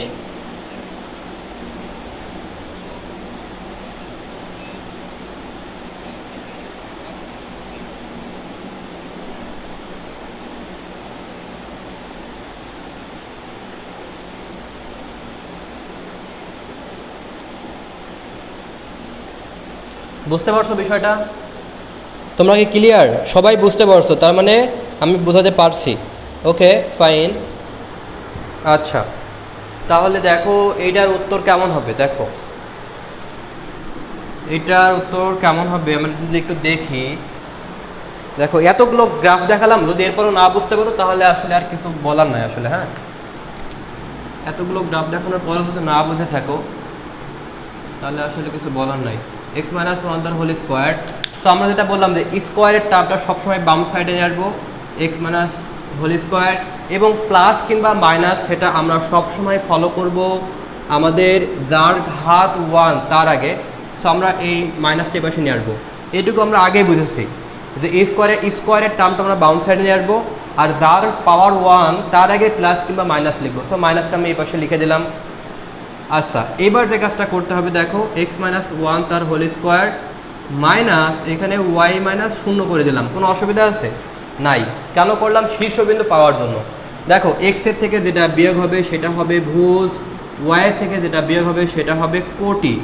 তাহলে আমাদের নতুন শীর্ষবিন্দু কত? 1 0। তাহলে নতুন শীর্ষবিন্দু যদি 1 0 হয় তাহলে খেয়াল করো এটা হচ্ছে x অক্ষ, এটা হচ্ছে y অক্ষ, তাহলে 1 0। তাহলে এতটুকু হচ্ছে 1, এখানে হচ্ছে 0, তাহলে আমাদের এটা হচ্ছে 1 0। 1 0তে নতুন অক্ষ আঁকাও, 1 0তে নতুন অক্ষ আঁকালাম। আঁকানোর পর এবার আমাদের একটু গ্রাফটা যদি একটু ফলো করি, ওয়াইয়ের পাওয়ার 1, তাহলে ওয়াইয়ের পাওয়ার যদি 1 হয় তাহলে ওয়াই অক্ষ দ্বারা উপরে অর নিচে, কিন্তু সামনে নেগেটিভ থাকার কারণে গ্রাফটা নিচে হবে, রাইট? সো আমরা এই পোর্শনটা দিইনি আর কি, দ্যাটস ইট। আমরা এই পোর্শনটা না দিয়ে আমরা এই যে এখানে 1 রয়েছে, রাইট? এই যে নিচের পোর্শনটা দেখো, এই যে এমনে এই যে এটা এক্স অক্ষ, এটা ওয়াই অক্ষ, এই যে নিচের দিকে আছে। সো আমাদের উত্তরটা হবে বি নম্বর। সো ঢাকা ইউনিভার্সিটিতে এটা আসছিল হচ্ছে তোমার, এটা ডিইউতে আসছিল 2-3 সালে, এটা ডিইউতে আসছিল 2-3 সালে। সো অনেকগুলো গ্রাফ করালাম তোমাদের, অনেক কিছু বোঝাইছি। সো আই গেস তোমরা এখন বুঝতে পেরেছো। সো আমরা গ্রাফ নিয়ে আর আলোচনা করব না। আচ্ছা, এবার আমরা যে বিষয়টা নিয়ে আলোচনা করব সেটা হচ্ছে এখানে লিখবা যে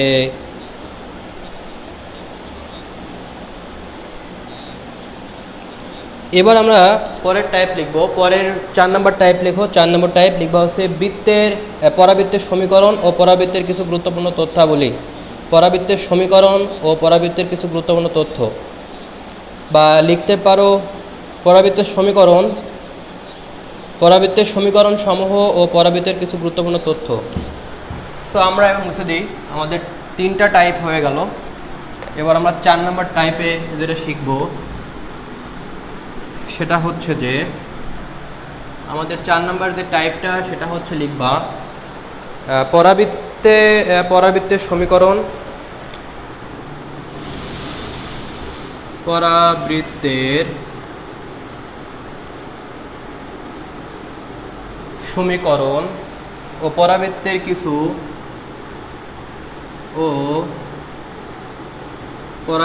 কিছু গুরুত্বপূর্ণ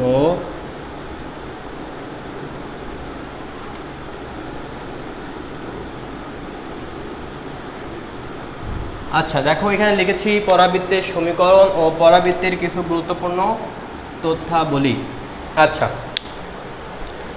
সো আমরা এখন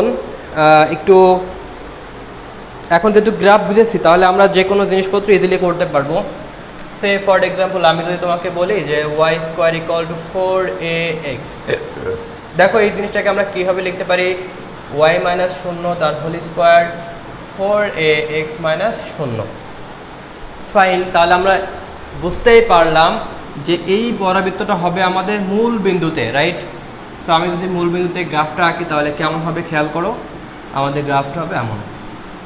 এটা আমরা বুঝে আসলাম, অনেকগুলো গ্রাফ করে আসলাম। সো আমরা এটা বুঝবো এখন। সো এটা হচ্ছে এক্স অক্ষ, এটা হচ্ছে ওয়াই অক্ষ।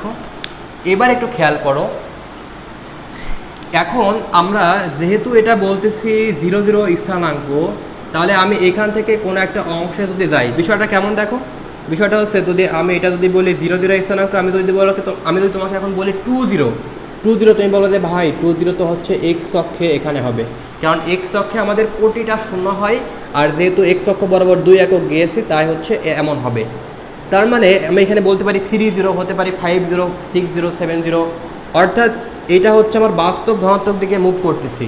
তো আমি চাচ্ছি এটা বাস্তব ধনাত্মক দিকে, এই জন্য আমি এখানে 2 3 4 5 না লিখে আমি বলবো a0, অর্থাৎ এটা যে কত এক্স্যাক্টলি আমি জানি না, সেটা হতে পারে 1 2 3 4 etc। সো আমি এই জায়গাটাতে ধরে নিব হচ্ছে স্থানাঙ্কটা হচ্ছে a0। ওকে ফাইন, a0 কেন ধরে নিচ্ছি, দেখো আমাদের এই জায়গাটাতে আছে কোটি শূন্য, এখানেও আছে কোটি শূন্য। ওকে, ভুজটা আমাদের এতটুকু অংশ আমাদের এ। এবার পরাবৃত্তের উপরস্থ কোনো একটা বিন্দু ধরে নিচ্ছি হচ্ছে পি, এবং সেটার নাম দিচ্ছি হচ্ছে এক্স ওয়াই। তোমরা জানো যে সঞ্চারপথের সমীকরণ বের করার জন্য আমরা যে কোনো পরাবৃত্ত বলো, উপবৃত্ত বলো, অধিবৃত্ত বলো, যাই বলো, ওই বিন্দুর উপরস্থ একটা বিন্দু বা স্থানাঙ্ক ধরে নিতে হয়। তাহলে আমি ধরে নিলাম সেটা তোমার হচ্ছে পি, আর এটা হচ্ছে এস। তো আমি যদি একটু কানেক্ট করে দিই তাহলে এই সমীকরণটা হচ্ছে এস পি। ওকে ফাইন, এইবার একটু খেয়াল করো, আমরা এবার এখানে একটা নিয়ামক রেখা আঁকবো। এই জায়গাটাতে আমরা একটা নিয়ামক রেখা আঁকবো। দেখো আমি এই জায়গাটাতে আমরা একটা নাম দিব, এই জায়গার একটা নাম দিব, এই স্থানাঙ্কটা এই শীর্ষবিন্দু এসপি। তুমি এই জায়গাটাতে কী দিবা, নর্মালি বইতে আমাদের যে জিনিসটা ইউজ করা হয়, অনেক কিছু ইউজ করা হয়, অনেক সময় এ ইউজ করা হয়, ঠিক আছে, অনেক সময় হচ্ছে এই জায়গাটা এ ইউজ করি শীর্ষবিন্দুর জন্য, অনেক জায়গায় 0 ইউজ করতে পারো, ইটিসি। তুমি যে কোনো একটা জিনিস ইউজ করলে হবে, জাস্ট বুঝলে হবে। এইবার আমি এখানে একটা ইকুয়েশন ধরে নিচ্ছি, এই হচ্ছে আমাদের ইকুয়েশন, সেটা হচ্ছে আমাদের কি নিয়ামক রেখা। এটাকে বলতেছি আমরা নিয়ামক রেখা বা দিকাক্ষ রেখা। এই যে মানে এই বিষয়টা হচ্ছে কি, দেখো এটা হচ্ছে আমাদের মূল বিন্দু থেকে ডানে যাচ্ছি, মূল বিন্দু থেকে বামে যাচ্ছি। বিষয়টা হচ্ছে আমি এখান থেকে যতটুকু অংশ ডান দিকে যাব আমার ঠিক ততটুকু অংশে বাম সাইডে আঁকাতে হবে, এতটুকু পরিমাণ করে আঁকাই, তাহলে এমন হবে, রাইট? সো আমি যতটুকু ডান দিকে যাব ধনাত্মক দিকে, ততটুকু যদি বাম দিকে যাই তখন সেই রেখাকে বলবো হচ্ছে আমরা দিকাক্ষ বা নিয়ামক রেখা। দিকাক্ষ বা নিয়ামক রেখা। খেয়াল করো আমি যেটা বললাম যে এইটা হচ্ছে আমাদের মূলবিন্দুগামী একটা উলম্ব রেখা। এই মূলবিন্দু থেকে আমাদের ধনাত্মক এ অংশ বরাবর যতটুকু যাচ্ছি সেই স্থানাঙ্কটাকে বলতে হচ্ছে A0। আর বাম সাইডে গেলে আমি যতটুকু ধনাত্মক অংশ যাচ্ছি ডান সাইডে, ঠিক ততটুকু বাম সাইডে আমি যদি একটা রেখা আঁকাই তখন সেটাকে বলবো দিকাক্ষ বা নিয়ামক রেখা। এবং আমাদের এই স্থানাঙ্কটা হবে হচ্ছে -a,0। আচ্ছা, আর এইটাকে বলতেছি আমরা কি শীর্ষবিন্দু। তাহলে এখানে বেশ কিছু জিনিসপত্র আছে, আমি একবারে লিখে দিব তোমাদের। এবার এখান থেকে একটা লম্ব রেখা আঁকবো, সেটা হচ্ছে আমাদের PM। এটা হচ্ছে PM, ওকে? আচ্ছা, এবার একটু খেয়াল করো, আমি যদি তোমাকে বলি যে ভাই কোন একটা স্থানাঙ্ক আছে 20 বিন্দুতে, তুমি বলবা ভাই 20 বিন্দু হচ্ছে এখানে। তাহলে আমি যদি বলি এটা হচ্ছে স্থানাঙ্ক, রাইট? 20 স্থানাঙ্ক, এটা হচ্ছে আমাদের 00। আমি যদি বলি 20, তুমি বলবো যে ভাই জিনিসটা হচ্ছে এখানে। তার মানে মূল বিন্দু থেকে আমাদের দূরত্ব কত বলো তো? মূল বিন্দু থেকে দূরত্ব হচ্ছে 2। এবার আমি যদি বলি যে এই বিন্দুতে একটা রেখা আঁকো, তাহলে এই যে দূরত্বটা আছে এই দূরত্বকে তো আমি x=2 লিখলেই গ্রাফটা পেয়ে যাবো। অর্থাৎ x অক্ষের উপর লম্ব আঁকলে x= এটা। এবার আমরা আরেকটা জিনিস বুঝি। আমি তোমাকে বললাম যে y অক্ষ বরাবর তুমি 3 ঘর উপরে যাও, অর্থাৎ দূরত্ব মূল বিন্দু থেকে এখানকার দূরত্ব হচ্ছে 3 একক। এইবার আমি যদি এখানে লম্ব আঁকি, যেহেতু y অক্ষের উপর লম্ব এঁকেছি তাই y=3। কথা কি ক্লিয়ার না? বুঝতে পারছো বিষয়টা? তাহলে এইবার একটু খেয়াল করো ভাই, যে আমাদের এখান থেকে এতটুকু হচ্ছে ডিস্টেন্স আছে a, তাহলে আমি যদি এখান থেকে একটা লম্ব আঁকি তাহলে এই ইকুয়েশনটা কি হবে বলতে পারবা? এই ইকুয়েশনটা হবে x=a, কারণ x অক্ষের উপরে আমি লম্ব এঁকেছি। এইবার দেখো এটা বাম সাইডে আছে, এতটুকু ডিস্টেন্স আছে নেগেটিভে, তাহলে এই যে লম্ব এঁকেছি এই রেখাটা যদি পেতে চাই তাহলে x=-a। কথা কি ক্লিয়ার না? যদি এটা বুঝে থাকে তাহলে কিন্তু আমরা দুইটা ইকুয়েশন পেয়ে গেছি। সেটা কি? এটা হচ্ছে আমাদের উপকেন্দ্র, এসটা কি উপকেন্দ্রগামী লম্বরেখার সমীকরণ, x=a, দিকাক্ষ বা নিয়ামক রেখার সমীকরণ x=-a। দুইটা জিনিস কিন্তু পেয়ে গিয়েছি। সিমিলার ওয়েতে আমাদের এই জায়গাটা হচ্ছে 0, তাই যদি 0 লিখি তাহলে এটা বলতে পারবো শীর্ষবিন্দুগামী সরলরেখার সমীকরণ x=0। কথাই ক্লিয়ার? আচ্ছা, সো আমরা যদি এটা বুঝে নিই তাহলে দেখো আমি এখানে কি লিখতে পারি। ফার্স্ট অফ অল আমি এখানে যেটা লিখতে পারি সেটা হচ্ছে শীর্ষবিন্দু। খেয়াল করো, আমি লিখতে পারি শীর্ষবিন্দু কি হবে বলো তো? শীর্ষবিন্দু হচ্ছে 0, কোন ইকুয়েশনের জন্য ভাই? আমি বলতেছি যখন তোমার হাতে ইকুয়েশন আছে এইটা, তখন এটার জন্য শীর্ষবিন্দু 0, এবং কারণ কি দেখো, এটা আমরা 0 হিসেবে লিখতেছি আমাদের শীর্ষবিন্দু বের করার সিস্টেম। নাম্বার টু হচ্ছে এই এসটাকে বলতেছি আমরা উপকেন্দ্র। তাহলে আমরা উপকেন্দ্র কি পাবো? উপকেন্দ্র পাবো হচ্ছে যে a,0। নাম্বার থ্রি যেটা পাবো সেটা হচ্ছে উপকেন্দ্রগামী লম্বরেখার সমীকরণ। এটা হচ্ছে উপকেন্দ্রগামী লম্বরেখার সমীকরণ কি হবে বলো তো ভাই? এতটুকু এখান থেকে এতটুকু ডিস্টেন্স হচ্ছে a, তাহলে এই রেখাটা পাইতে গেলে x=a। তাহলে উপকেন্দ্রগামী লম্বরেখার সমীকরণ উপকেন্দ্রগামী লম্ব রেখার সমীকরণ x=a। নাম্বার 4, এবার দেখো বাম সাইডে আসি, এটা হচ্ছে নিয়ামক রেখা বা দিকাক্ষ রেখা। সেটা কি পাবো? x=-a, দিকাক্ষ বা নিয়ামক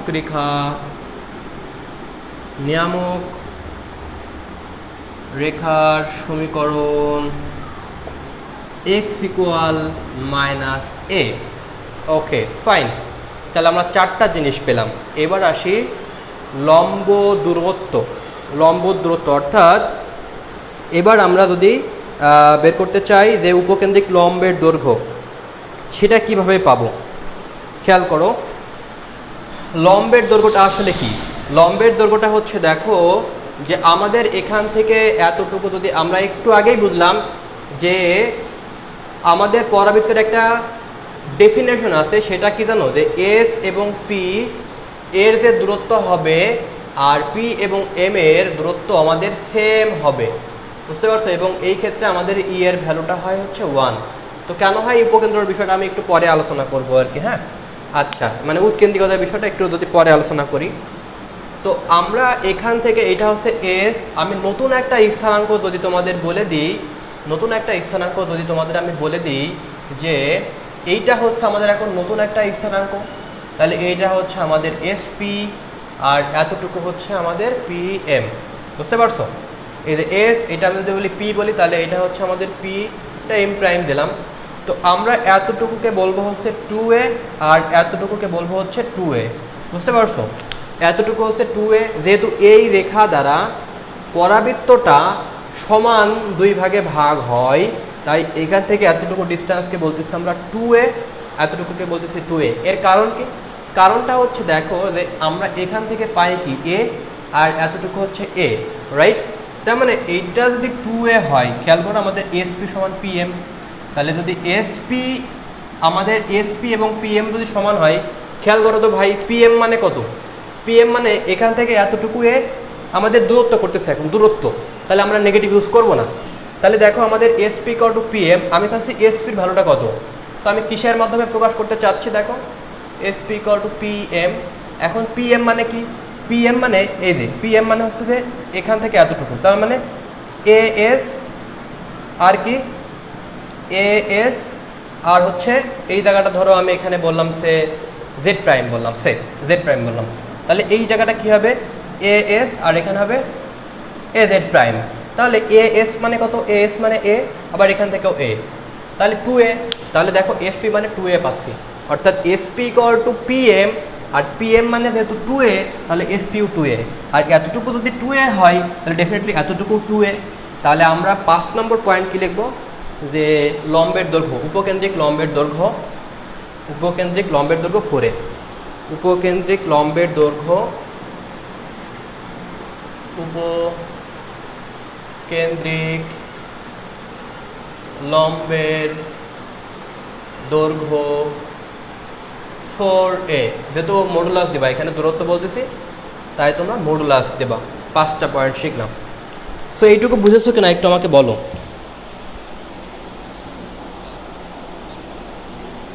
হ্যাঁ, রাইট, যার পাওয়ার 1 হবে তার কোএফিসিয়েন্টটাই হবে লম্বের দৈর্ঘ্য। ব্রিলিয়ান্ট, সোমায়া তাবাচ্ছুম, খুবই ভালো বুঝেছো। আচ্ছা, ওকে, তাহলে আমরা যদি এটা বুঝে থাকি,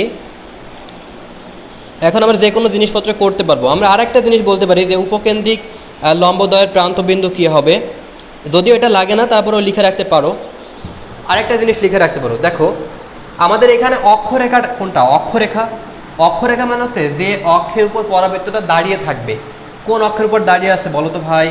এটা দাঁড়িয়ে আছে এক্স অক্ষের উপরে, রাইট? আমরা এক্স অক্ষ দ্বারা পরাবৃত্ত 2 ভাগ করেছি, তার মানে যে অক্ষ দ্বারা পরাবৃত্ত 2 ভাগ হবে সেটাই হবে অক্ষরেখার সমীকরণ। সো আমরা এটা লিখবো হচ্ছে অক্ষ রেখার সমীকরণ, অক্ষরেখার সমীকরণ। যেহেতু এটা এক্স অক্ষর উপর দাঁড়িয়ে আছে, এক্স অক্ষে কি হয়? ওয়াই ইকুয়াল টু 0 হয়, সো আমরা বলবো হচ্ছে ওয়াই ইকুয়াল 0, দ্যাটস ইট। অক্ষরেখার সমীকরণ হবে ওয়াই ইকুয়াল 0। এছাড়া আরেকটা জিনিসও পাই আমরা, সেটা কি? শীর্ষবিন্দু আমি লম্বরেখার সমীকরণ, দেখো এক্স ইকুয়াল টু 0, শীর্ষ, এটা হচ্ছে শীর্ষবিন্দু A0, তাহলে শীর্ষবিন্দু আমি লম্বরেখার সমীকরণ। আমরা কি কি বের করেছি আগে? উপকেন্দ্রগামী লম্বরেখার সমীকরণ, তারপরে দ্বিকাক্ষ বা নিয়ামক রেখার সমীকরণ। এবার আমরা যদি বের করতে চাই যে শীর্ষবিন্দুগামী লম্বরেখার সমীকরণ, সো আমরা এই জিনিসটা পাই যে শীর্ষবিন্দুগামী লম্বরেখার সমীকরণ, শীর্ষ বিন্দুগামী লম্ব রেখার, শীর্ষবিন্দুগামী লম্ব রেখার সমীকরণ কীভাবে বলতে পারবা? X equal 0। খুবই সিম্পল, কারণ কি এটা হচ্ছে আমাদের ওয়াই অক্ষ, আর ওয়াই অক্ষ এক্স 0 থাকে, খুবই সিম্পল। সো আমরা এই জিনিসগুলো সূত্রগুলো বুঝে ফেলতে পারলাম। ওকে, এইবার আমি এই যে সূত্রগুলো লিখলাম, এই সূত্রগুলো আরেকবার রিভিউ করি। খেয়াল করো, আমি যদি এই সূত্রগুলো আরেকবার রিভিউ করি তাহলে তোমরা কীভাবে বুঝতে পারবা। খেয়াল করো, আমরা যে সূত্রটা পড়তেছিলাম Y square equal to 4ax, খেয়াল করো আমরা শীর্ষবিন্দু পাচ্ছি কি a 0 0।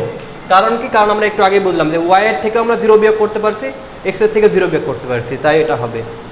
আচ্ছা, এবার খেয়াল করো যে আমরা উপকেন্দ্র কিভাবে পাচ্ছি। উপকেন্দ্রটা পাচ্ছি যার সহগ 1, যার সহগ 1। আবার বলি, এটা হবে যার সহগ 1 এবং তার সাথে আমাদের যে ডিজিটটা থাকবে সেই ডিজিটকে যদি 4 দিয়ে ভাগ করো তাহলে যেটা পাবো। সে ফর এক্সাম্পল আমি যদি বলি Y square equal to 4ax, 4 না সরি, আমি যদি বলি 4x, তাহলে যার পাওয়ার 1 সেই অক্ষটা তুমি যদি বাদ দিয়ে তার সাথে যেটা থাকবে, বিষয়টা এমন দেখো, Y square equal two 4x, আমি এই এক্সটা বাদ দিয়ে যা থাকবে তার সাথে তুমি যদি 4 দিয়ে ভাগ করো তাহলে পাবা 1, সেই 1 ইন্টু 0। বিষয়টা হচ্ছে আমি যদি বলি Y square equal two 12x, তাহলে কীভাবে লিখতে পারি, বিষয়টা লিখতে পারি এই এক্সটা বাদ দিয়ে যার সহগ 1 সেটা বাদ দিয়ে তার সাথে যে জিনিসটা থাকবে তুমি 4 দিয়ে ভাগ করলে হবে যে ডিজিটটা পাবা সেইটা ইন্টু 0। তাহলে এই 4a কে তুমি যদি 4 দিয়ে ভাগ করো তাহলে a পাবা, সেই a ইন্টু 0 হবে উপকেন্দ্র। ক্লিয়ার কি? সো আমরা উপকেন্দ্রটা বুঝে নিলাম। এবার আসি উপকেন্দ্রগামী লম্বরেখার সমীকরণ কী হবে। খুবই সিম্পল, খেয়াল করো, একটু খেয়াল করো। এখানে বিষয়টা হচ্ছে যে আমরা Y square equal to 4ax করতেছি। একটু খেয়াল করো, আমাদের উপকেন্দ্রগামী লম্বরেখার সমীকরণটা হবে কি জানো? এখানে যেটা ওয়াই স্কোয়ার আসে সেই পার্টটা বাদ দিয়ে দাও। বাদ দেওয়ার পরে এই যে 4 ব্যতীত যে দুইটা জিনিস আছে সেই দুইটা জিনিস যদি সমান হিসেবে লেখো তাহলে হয়ে যাবে। বুঝতে পারছো বিষয়টা? মানে সিম্পল হিসেব কি আমরা যেটা বলতে পারি সেটা হচ্ছে, ধরো এরকম দেওয়া আছে এক্স ইকুয়াল টু তোমার কাছে দেওয়া রয়েছে 12x, সে এমন দেওয়া রয়েছে। তাহলে 4 ব্যতীত যা থাকবে, তাহলে 4 ব্যতীত মানে কি? 4 ব্যতীত মানে হচ্ছে 4 ইন্টু 3 ইন্টু এক্স। তাহলে 4 ব্যতীত যা তুমি পাচ্ছ এক্স ইকুয়াল টু সেই ডিজিটটা, 4 বাদে যে ডিজিট থাকবে এক্স ইকুয়াল টু সেই ডিজিটটা, সেটা হবে উপকেন্দ্রগামী লম্বরেখার সমীকরণ। আর যদি এর আগে নেগেটিভ দাও, অর্থাৎ এক্স এর আগে যদি এখানে এই জায়গাটা যদি নেগেটিভ দাও তাহলে দ্বিঘাক্ষু বা নিয়ামক রেখা। অর্থাৎ 4 ব্যতীত যা থাকবে তার আগে তুমি যদি নেগেটিভ দাও তাহলে সেটা হয়ে যাবে দ্বিঘাক্ষু বা নিয়ামক রেখা। তোমার চিত্র আঁকানোই লাগবে না। ক্লিয়ার কি না? ক্লিয়ার না? আমি যদি আর একটা উদাহরণ বলি, সে ফর এক্সাম্পল আমি তোমাকে যদি বলি যে ওয়াই স্কোয়ার ইকুয়াল টু আমি তোমাকে যদি বলি -16x, তুমি যেটা করবা মাথায় রাখবা যে 4 এর সাথে কখনো নেগেটিভ হয় না, 4 অলওয়েজ পজিটিভ। তাহলে 4 ইন্টু এখানে হবে -4 ইন্টু এক্স, -4 ইন্টু এক্স। তাহলে যেটা বললাম যে এক্স ইকুয়াল এখানে যে ধ্রুবকটা পাবা সেইটা যদি বিয়োগ করে দাও তাহলে পাবা হচ্ছে উপকেন্দ্রিক লম্বরেখার সমীকরণ। কথা কি ক্লিয়ার না? ক্লিয়ার না? বুঝতে পারছো? আর দ্বিঘাক্ষু বা নিয়ামক রেখার সমীকরণ কি? এই জিনিসটার আগে নেগেটিভ দিতে হবে, তাহলে এক্স ইকুয়াল টু কি হবে? এক্স ইকুয়াল টু +4 হবে। এইটা হবে দ্বিঘাক্ষু বা নিয়ামক রেখার সমীকরণ। কথা কি ক্লিয়ার না? ক্লিয়ার না ব্যাপারটা? সো আই গেস তোমরা এখন বুঝতে পেরেছো, আমার মনে হয় তোমরা বুঝতে পারছো। ওকে, এবার আসি উপকেন্দ্রিক লম্বের দৈর্ঘ্য কী হবে। উপকেন্দ্রিক লম্বের দৈর্ঘ্য খুবই সিম্পল ভাই, সেটা হচ্ছে এক্স ব্যতীত যা থাকবে সেটা উপকেন্দ্রিক লম্বের দৈর্ঘ্য। সে ফর এক্সাম্পল তোমাকে যদি আমি বলি যে Y square equal two -20x, যেহেতু মডুলাস দিয়েছি তাই মাথায় রাখবা এক্স ব্যতীত যা থাকবে সেটাই হচ্ছে 4a, এক্স ব্যতীত যেটা থাকবে সেটাই হবে কত? সেটাই আমাদের 4a। এক্সের সাথে যার সহগ 1, আবার বলি যার সহগ 1 সেই অক্ষ ব্যতীত তার সহগ যা থাকবে সেটা হবে 4a, সেটা লম্ব দূরত্ব। তার মানে লম্ব দূরত্ব হবে মডুলাস 20। ঠিক আছে, একবারে হয়ে গেছে। আচ্ছা, এবার একটু খেয়াল করো, এইবার হচ্ছে যে আমাদের এখানে যে জিনিসটা পাচ্ছি যে Y square equal to 4ax, খেয়াল করো যার পাওয়ার এখানে স্কোয়ার আছে, দেখো যার পাওয়ার স্কোয়ার আছে সেইটা ইকুয়াল টু যদি 0 বসাই দিই তাহলে বলতে পারবো অক্ষরেখার সমীকরণ। আমি আবার বলি, যার পাওয়ার স্কোয়ার আছে, যার পাওয়ার স্কোয়ার আছে সেইটা ইকুয়াল টু 0 বসালে পাবো অক্ষরেখার সমীকরণ। সে আমি তোমাকে যদি বলি যে y - 1 তার হোল স্কোয়ার আর এখানে 4, এখানে ধরলাম যে x + 2, আমি তোমাকে বললাম যে এইটার অক্ষরেখার সমীকরণ কি হবে। আমি তোমাকে বলেছি যেটার স্কোয়ার থাকে সেই পুরো টার্মটা তুমি 0 বসিয়ে দিলেই পাবা কি অক্ষরেখার সমীকরণ। তাহলে অক্ষরেখার সমীকরণ হচ্ছে আমাদের y - 1 = 0। ক্লিয়ার কি? এবার দেখো, এবার আমরা যেটা পাচ্ছি শীর্ষবিন্দু আমি লম্ব রেখার সমীকরণ, সেটা হচ্ছে x = 0, অর্থাৎ যার পাওয়ার 1 নেই 4 এর ব্যতীত যা থাকবে সেটা = 0 বসিয়ে দিলে আমরা শীর্ষবিন্দু আমি লম্ব রেখার সমীকরণ পাবো। তাহলে এই ক্ষেত্রে লম্ব রেখার সমীকরণ কি পাবো? x + 2 = 0 = 0। সো আমরা এই কনসেপ্টটা যদি এখন বুঝে থাকি তাহলে অপর কোনো ইকুয়েশনের জন্য কিন্তু আমরা ইজিলি বের করতে পারবো।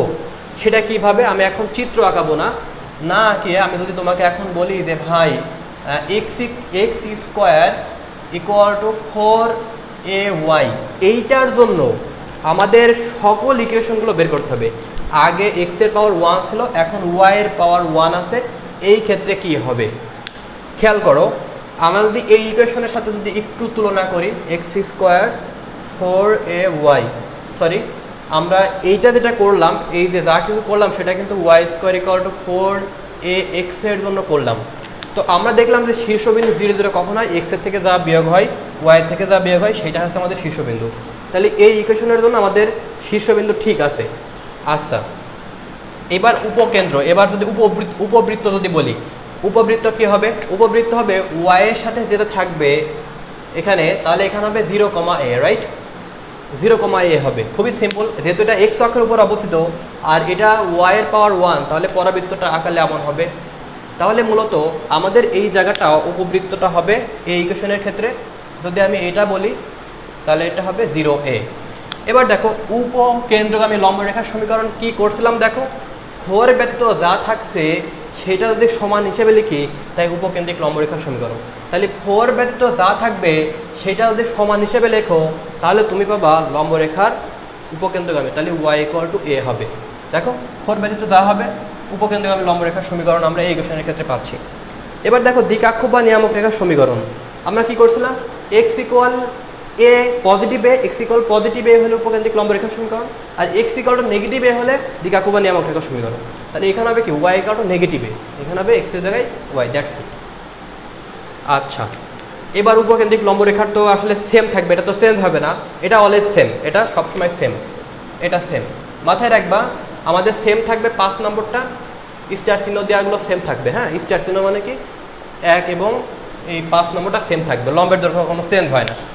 এবার দেখো বলছিলাম যার পাওয়ার স্কোয়ার আছে সেইটা = 0 মানে হচ্ছে অক্ষরেখার সমীকরণ। তাহলে যার পাওয়ার স্কোয়ার আছে কি, x এর পাওয়ার স্কোয়ার আছে, সেটা = 0 মানে হচ্ছে অক্ষরেখার সমীকরণ। আর যার পাওয়ার 1 আছে সেইটা = 0 মানে কি, সেইটা = 0 মানে হচ্ছে শীর্ষবিন্দু লম্ব রেখার সমীকরণ, তাহলে y = 0। সো আমার মনে হয় এখন আর সূত্র মুখস্থ করা লাগবে না, এই সূত্রগুলো তোমরা ভুলে যাও বারবার। আমার মনে হয় এখন আর সূত্র মুখস্থ করার কোনো প্রয়োজনই নাই। আই গেস তোমরা এখন সূত্রগুলো বুঝতে পেরেছো যে কীভাবে পড়তে হবে। সো এখন আমরা ঢাকা ভার্সিটির উদাহরণ ইজিলি করে ফেলতে পারবো। সো আমরা যদি উদাহরণ দেখি তাহলে বিষয়টা ক্লিয়ার হতে পারবো।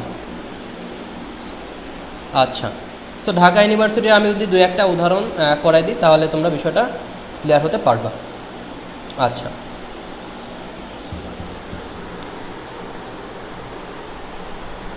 ওকে, সো আমি একটা কোশ্চেন লিখি, আমি এখন মুছে দিই, তোমরা এখন বুঝতে পেরেছো হয়তো বা। এই সূত্রগুলো তোমার বইতেও আছে কিন্তু তুমি মনে রাখতে পারো না, এগুলো আমরা খুবই ভুলে যাই। হ্যাঁ, এগুলো আমরা বুঝতেই পারি না, আজকে মুখস্থ করে তো কালকে ভুলে যাই। আই গেস এখন মুখস্থ করা লাগবে না, বুঝে বুঝে পড়তে পারবা।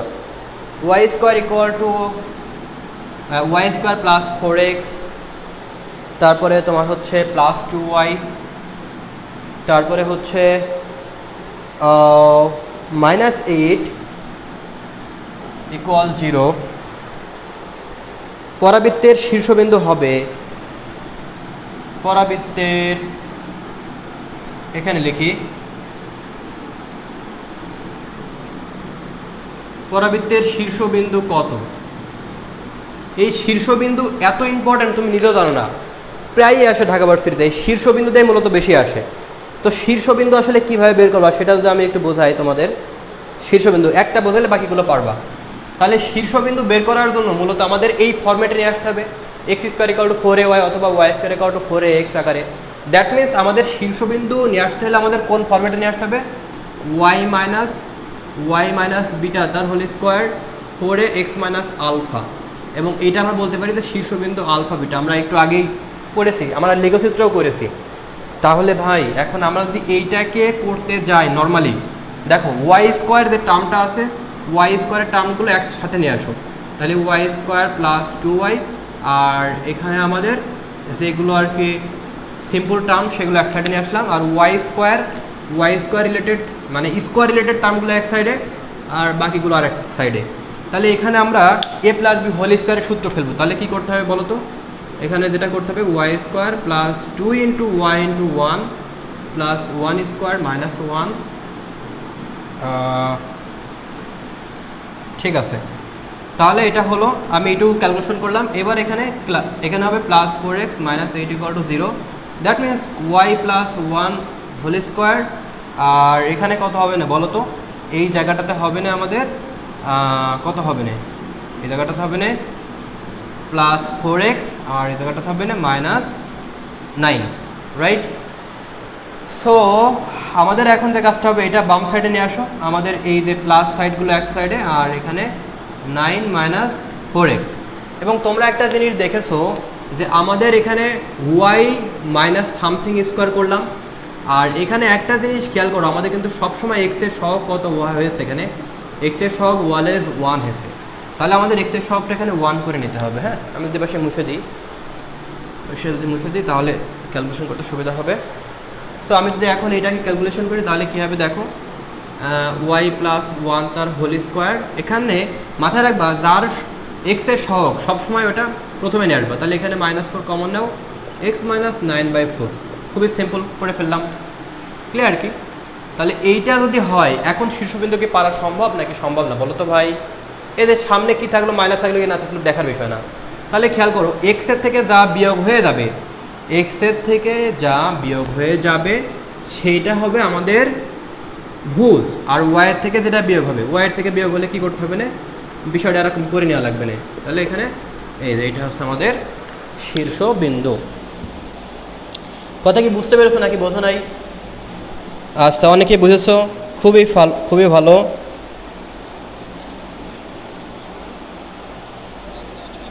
আচ্ছা, এরকমভাবে বলছে পরাবৃত্ত অধিবৃত্ত করালে খুবই ভালো হতো।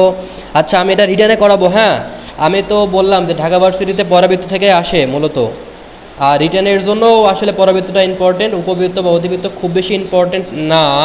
তারপরেও আমি রিটার্ন যখন করাবো তখন বিস্তারিত আরেকটু ধারণা পাবা তোমরা। ওকে, আচ্ছা। সো আমরা এই জিনিসটা বুঝে নিলাম, খুবই সিম্পল।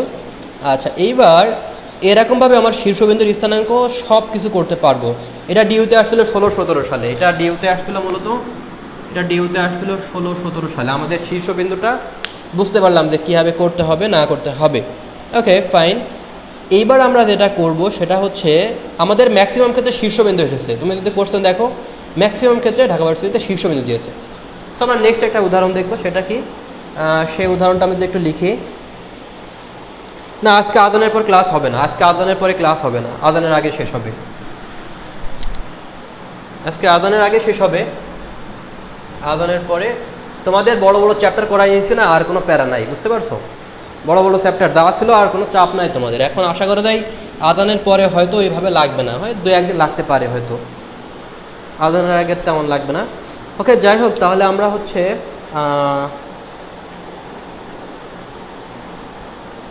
আচ্ছা, তাহলে আমরা নেক্সট একটা উদাহরণ দিয়ে দেখি যে x square minus 4x plus 12y, x square minus 4x plus 12y, x square minus 4x plus আছে 12y মাইনাস 40 ইকুয়াল 0 বলতেছে। এটা উপবৃত্তে উপকেন্দ্রিক লম্বের দৈর্ঘ্য বের করতে হবে। উপকেন্দ্রিক লম্বের দৈর্ঘ্য, দেখো খেয়াল করো, আমাদের যাই চাক না কেন আমাদের কিন্তু আমরা যে এই যে এখানে যে সমীকরণগুলো লিখেছিলাম সেই সমীকরণগুলো কোন ক্ষেত্রে লিখেছিলাম বলো তো ভাই? সেই সমীকরণগুলো y square equal two 4x অথবা x square equal to 4ay, that means y minus zero তার whole square 4x minus zero, এই ফর্মেটে আনার পরে সূত্রগুলো লিখেছিলাম। তার মানে এই জিরোর জায়গায় আমি যদি বিটা দিই আর এই জায়গাটাতে আলফা দিই, অর্থাৎ এরকম একটা ফর্মেটের ক্ষেত্রে কিন্তু আমি সব সূত্রগুলো লিখেছি। কাজে আমি কিন্তু এরকম ফর্মেট থাকলে কখনো উপকেন্দ্রিক লম্বের সমীকরণ লম্বের দৈর্ঘ্য বের করতে পারবো না, ঠিক আছে? আমাদের কাজটা করতে হবে এরকম ফর্মেট আগে বের করে নিয়ে আসতে হবে। তাহলে দেখো কী হবে, এখানে দেখো এক্স স্কোয়ার এতে এই টার্মগুলো একসাথে আছে, তাহলে আমরা কী করবো, নর্মালি সূত্র করবো x square minus 2 x plus হচ্ছে 2 into x into 2 plus 2 square minus 4। তাহলে আমরা এটাকে করে নিলাম এভাবে। এবার এই জিনিসগুলো এই সমানের এই পাশে নিয়ে আসো, তাহলে কত হবে না এখানে মাইনাস 12y প্লাস 40 সমানের ওই পাশে নিয়ে গেলাম। তাহলে এখানে হচ্ছে কত এক্স মাইনাস 2 তার হোল স্কোয়ার আর এখানে মাইনাস 12y, আর এটা যদি এই পাশে নিয়ে আসো তাহলে হবে না এখানে কত 44।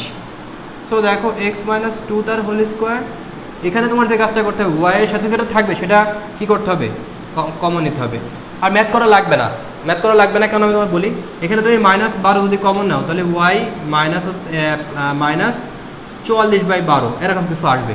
তো আমি তোমাকে বলেছিলাম কি দেখো যে আমাদের এই ফরম্যাট বাদ দাও, এই ফরম্যাট বাদে যা থাকে সেটা হচ্ছে আমাদের এক্সের পাওয়ার বা ওয়াইয়ের, অর্থাৎ যার পাওয়ার 1 তার সাথে যে সহগটা থাকবে এখানে কি বিয়োগ হলো না হলো সেটা বিষয় না, এখানে কত বিয়োগ হচ্ছে সেটা আমাদের শীর্ষবিন্দু করার জন্য কাজে লাগে। আর যার পাওয়ার 1 তার সাথে যেটা থাকবে সেটা মূলত আমাদের লম্ব দূরত্ব। সো আমাদের 12 হচ্ছে লম্ব দূরত্ব, ঠিক আছে? সো আমরা একবারে করতে পারি কীভাবে জানো, যে আমরা এইভাবে করার পরে ওয়াই এর সাথে যেটা থাকবে সেটাই কি, মানে যার সহগ 1 সেইটার সাথে যা থাকবে সেটাই উত্তর। একবারে 2 লাইন করার পরে আমরা উত্তর বলে দিতে পারি যে উত্তরটা কত হবে, বুঝতে পারছো? এটা ডিউতে আসছিল 13-14 সালে, আবার যে ইউ রিপিট করেছিল 18-19 সালে। ডিউতে আসছিল 13-14 সালে, এটা 13-14 সালে, আবার যে ইউতে আসছিল 18-19 সালে, ঠিক আছে? সো এখন মনে হয় শীর্ষবিন্দু আর লম্ব রেখার সমীকরণ তোমরা আই গেস পারবা এখন, হ্যাঁ? আচ্ছা, এবার আমরা টাইপ 5 লিখবা হচ্ছে পরাবৃত্তের হচ্ছে এবার যেটা লিখবা পরাবৃত্তের হচ্ছে যেটা লিখবা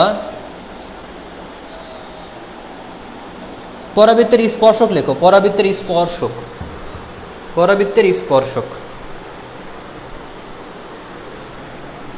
টাইপ 5 লিখবা পরাবৃত্তের স্পর্শক।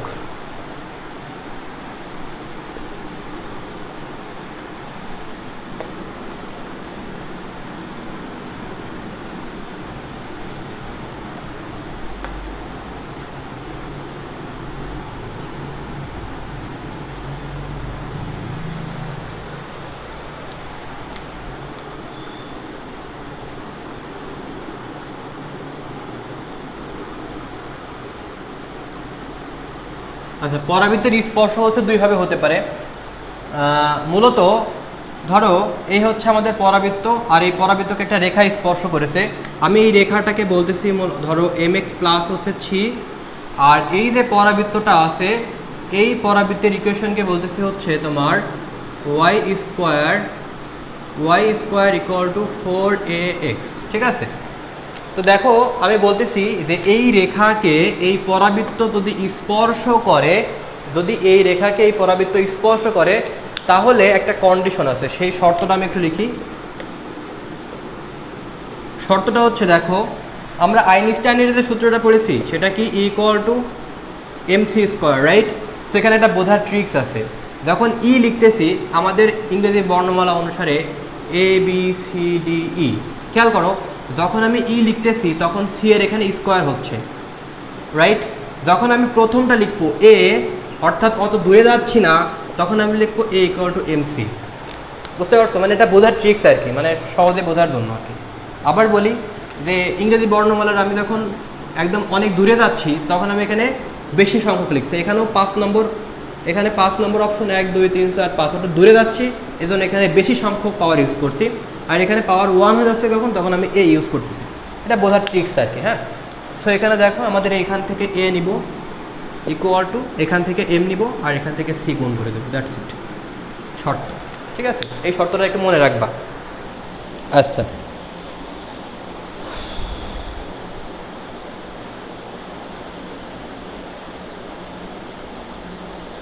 লম্ব দূরত্ব দৈর্ঘ্য চাইছে, দূরত্ব না, দৈর্ঘ্য দূরত্ব আলাদা, তাই বলো। আচ্ছা, যাই হোক, এবার আমরা ঢাকা ভার্সিটির একটা যদি ম্যাথ দেখি তাহলে বিষয়টা ক্লিয়ার হতে পারবো। দেখো ঢাকা ভার্সিটির একটা question, Y equal 2x plus B, Y equal 2x plus B, Y equal 2x plus B রেখাটি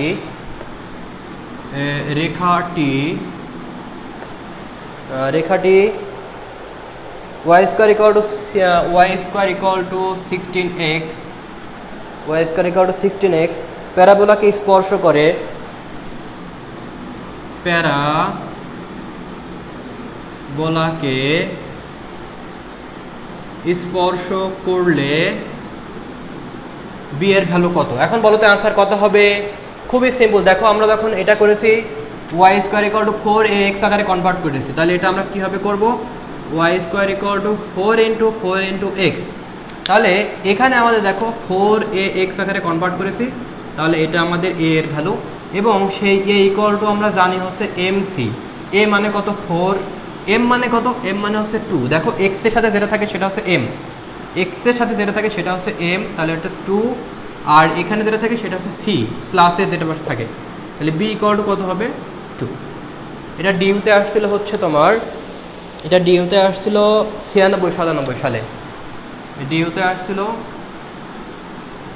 96-97 সালে। আচ্ছা, এবার আমরা আরেকটু এই টাইপের ম্যাথ যদি আরেকটা দেখি সেটা কিভাবে করব।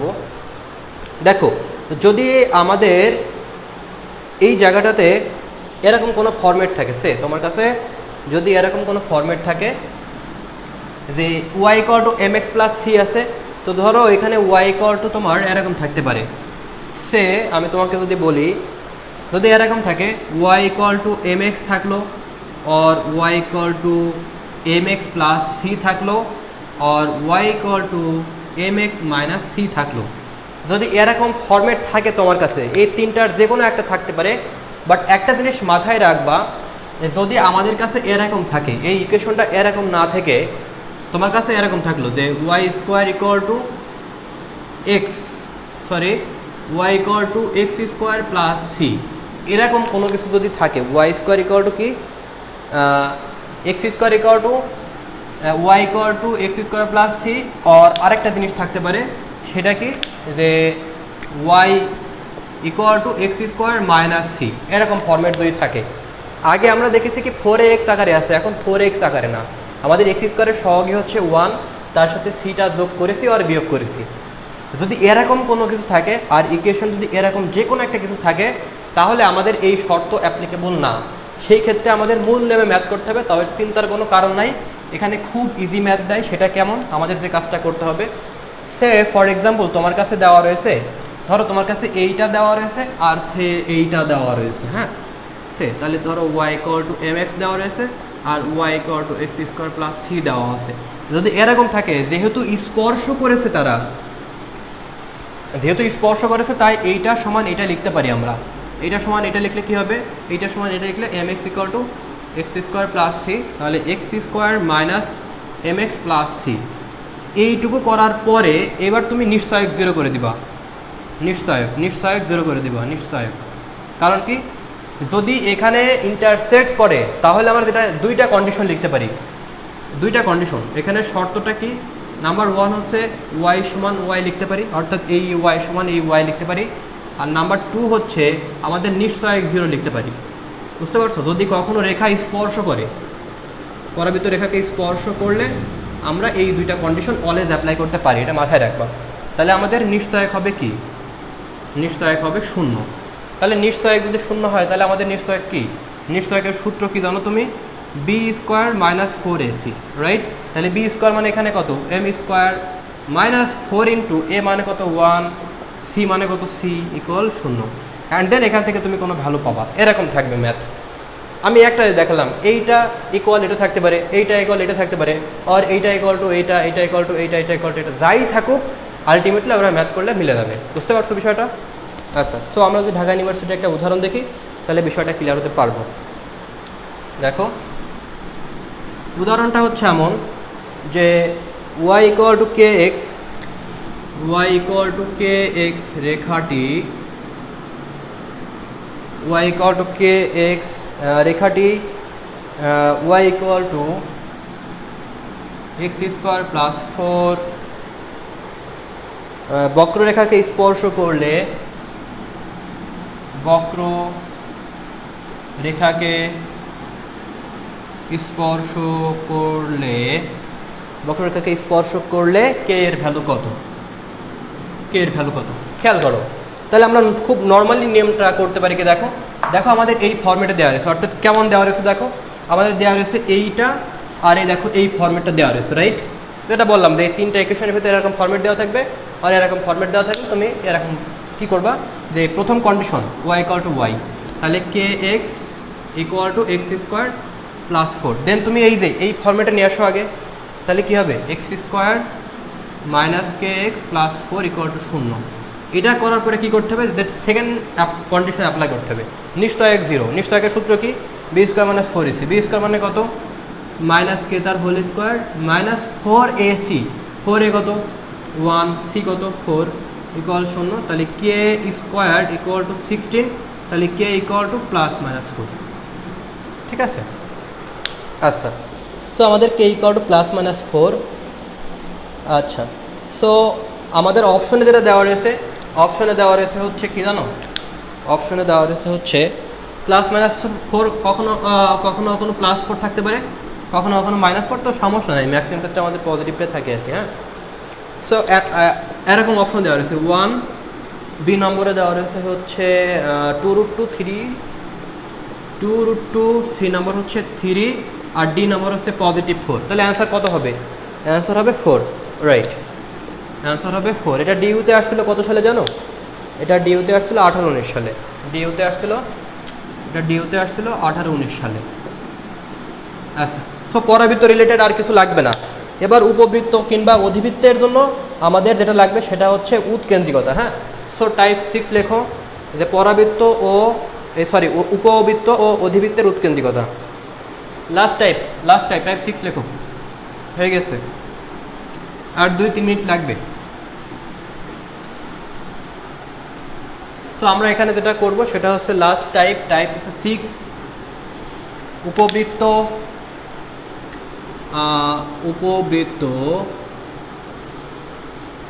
ও অধিবৃত্তের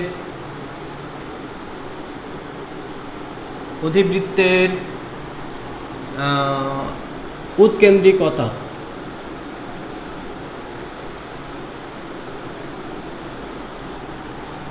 আচ্ছা, খেয়াল করো, আমরা যদি প্রথমে কেস 1 করি উপবৃত্তের জন্য, উপবৃত্তর জন্য উপবৃত্তের সমীকরণ থাকতে পারে এক্স স্কোয়ার বাই হচ্ছে A square plus Y square by B square equal to 1। যদি এমন থাকে যে এ গ্রেটার দ্যান বি, অর্থাৎ আমাদের এখানে এ বড় আছে, তাহলে উৎকেন্দ্রিকতা হবে, মাথায় রাখবে এটা, যে 1 মাইনাস ছোট মান বাই বড় মান। খুবই সিম্পল, ম্যাথ করা লাগবে না তোমার। হ্যাঁ, 1 মাইনাস ছোট মান বাই বড় মান। ছোট মান কি? ছোট মান হচ্ছে আমাদের এখানে ছোট মান কি, এখানে বি দেওয়া রয়েছে, তার মানে, আর এখানে যদি প্লাস থাকে এখানে মাইনাস, আর অধিবৃত্তের জন্য এখানে মাইনাস থাকলে পজিটিভ। খুবই সিম্পল, তাহলে 1 মাইনাস কী হবে, বি বাই এ। বুঝতে পেরেছো বিষয়টা? আমরা যদি এই কন্ডিশনের জন্য এই ফর্মুলাটা লিখতে পারি। আর যদি তোমার কাছে কন্ডিশন দেওয়া থাকে এরকম যে বি গ্রেটার দ্যান এ, তাহলে উৎকেন্দ্রিকতা হবে কি, 1 মাইনাস ছোট মান কোনটা, ছোট মান হচ্ছে এ বাই বি, এ দে। বুঝতে পারছো? উৎকেন্দ্রিকতার সূত্র হচ্ছে এটা। আচ্ছা, আরেকটা জিনিস মাথায় রাখবা, আরেকটা জিনিস একটু মাথায় রাখতে হবে, সেটা যদি তোমার একটু বলি। আচ্ছা, এখনই হয়ে যাবে। হ্যাঁ, এই ইকুয়াল টু এমসি দিয়ে করা যাবে না। তুমি অনেকে কোশ্চেন করতেছে এই ইকুয়াল টু দ্বিতীয় নিয়মটা করা যাবে না, দ্বিতীয়টা হবে না, হবে আচ্ছা, আরেকটা জিনিস মাথায় রাখবা যে আমি যদি এর সাথে কোনো কিছু যোগ বা বিয়োগ করে দিই, ধরো এখানে প্লাস, এখানে ধরো প্লাস সি স্কোয়ার আছে, আর এখানে ধরো প্লাস ডি স্কোয়ার আছে, বা এখানে ধরো মাইনাস ডি স্কোয়ার আছে। তো এই যে এখানে প্লাস কিংবা মাইনাস যা করতেছি সেটা কখনোই উৎকেন্দ্রিকতাকে ইফেক্ট ফেলে না, উৎকেন্দ্রিকতা বের করার জন্য কোনো পরিবর্তন আনে না। এইটা দ্বারা বোঝায় কি, ধরো কোনো একটা উপবৃত্ত আছে এরকম আছে, অর্থাৎ উপবৃত্তটা 0 0 বিন্দুতে আছে, আর যখন এইটা লিখবো তখন বোঝায় যে মাইনাস সি আর ডি। একটু আগে বললাম যে এক্স থেকে যা বিয়োগ হবে আর ওয়াই থেকে যা বিয়োগ হবে, সি আর ডি, অর্থাৎ উপবৃত্তটা এখানে নতুন একটা অক্ষ আঁকবা, উপবৃত্তটা হয়তো এখানে আছে। তার মানে যখন আমরা এখানে প্লাস কিংবা মাইনাস লিখবো সেটা উপবৃত্তের উৎকেন্দ্রিকতা বের করার জন্য কোনো পরিবর্তন আনে না, মাইন্ড ইট। এখানে প্লাস থাকলো কিংবা মাইনাস থাকলো সেটা কখনোই উৎকেন্দ্রিকতা বের করার জন্য আমাদের পরিবর্তন আনে না, এটা মাথায় রাখবা, অলওয়েজ মাথায় রাখবা, মাইন্ড ইট। বুঝতে পারছো? সো আমার আর 2-3 মিনিট সময় দাও, আমার এখনই হয়ে যাবে, বুঝতে পারছো? আবার 15 মিনিট ব্রেক নিয়ে করার কোনো প্রয়োজন নয় আসলে। তো এবার উপবৃত্ত হলো, এবার আমরা যদি অধিবৃত্তর জন্য একটু করি,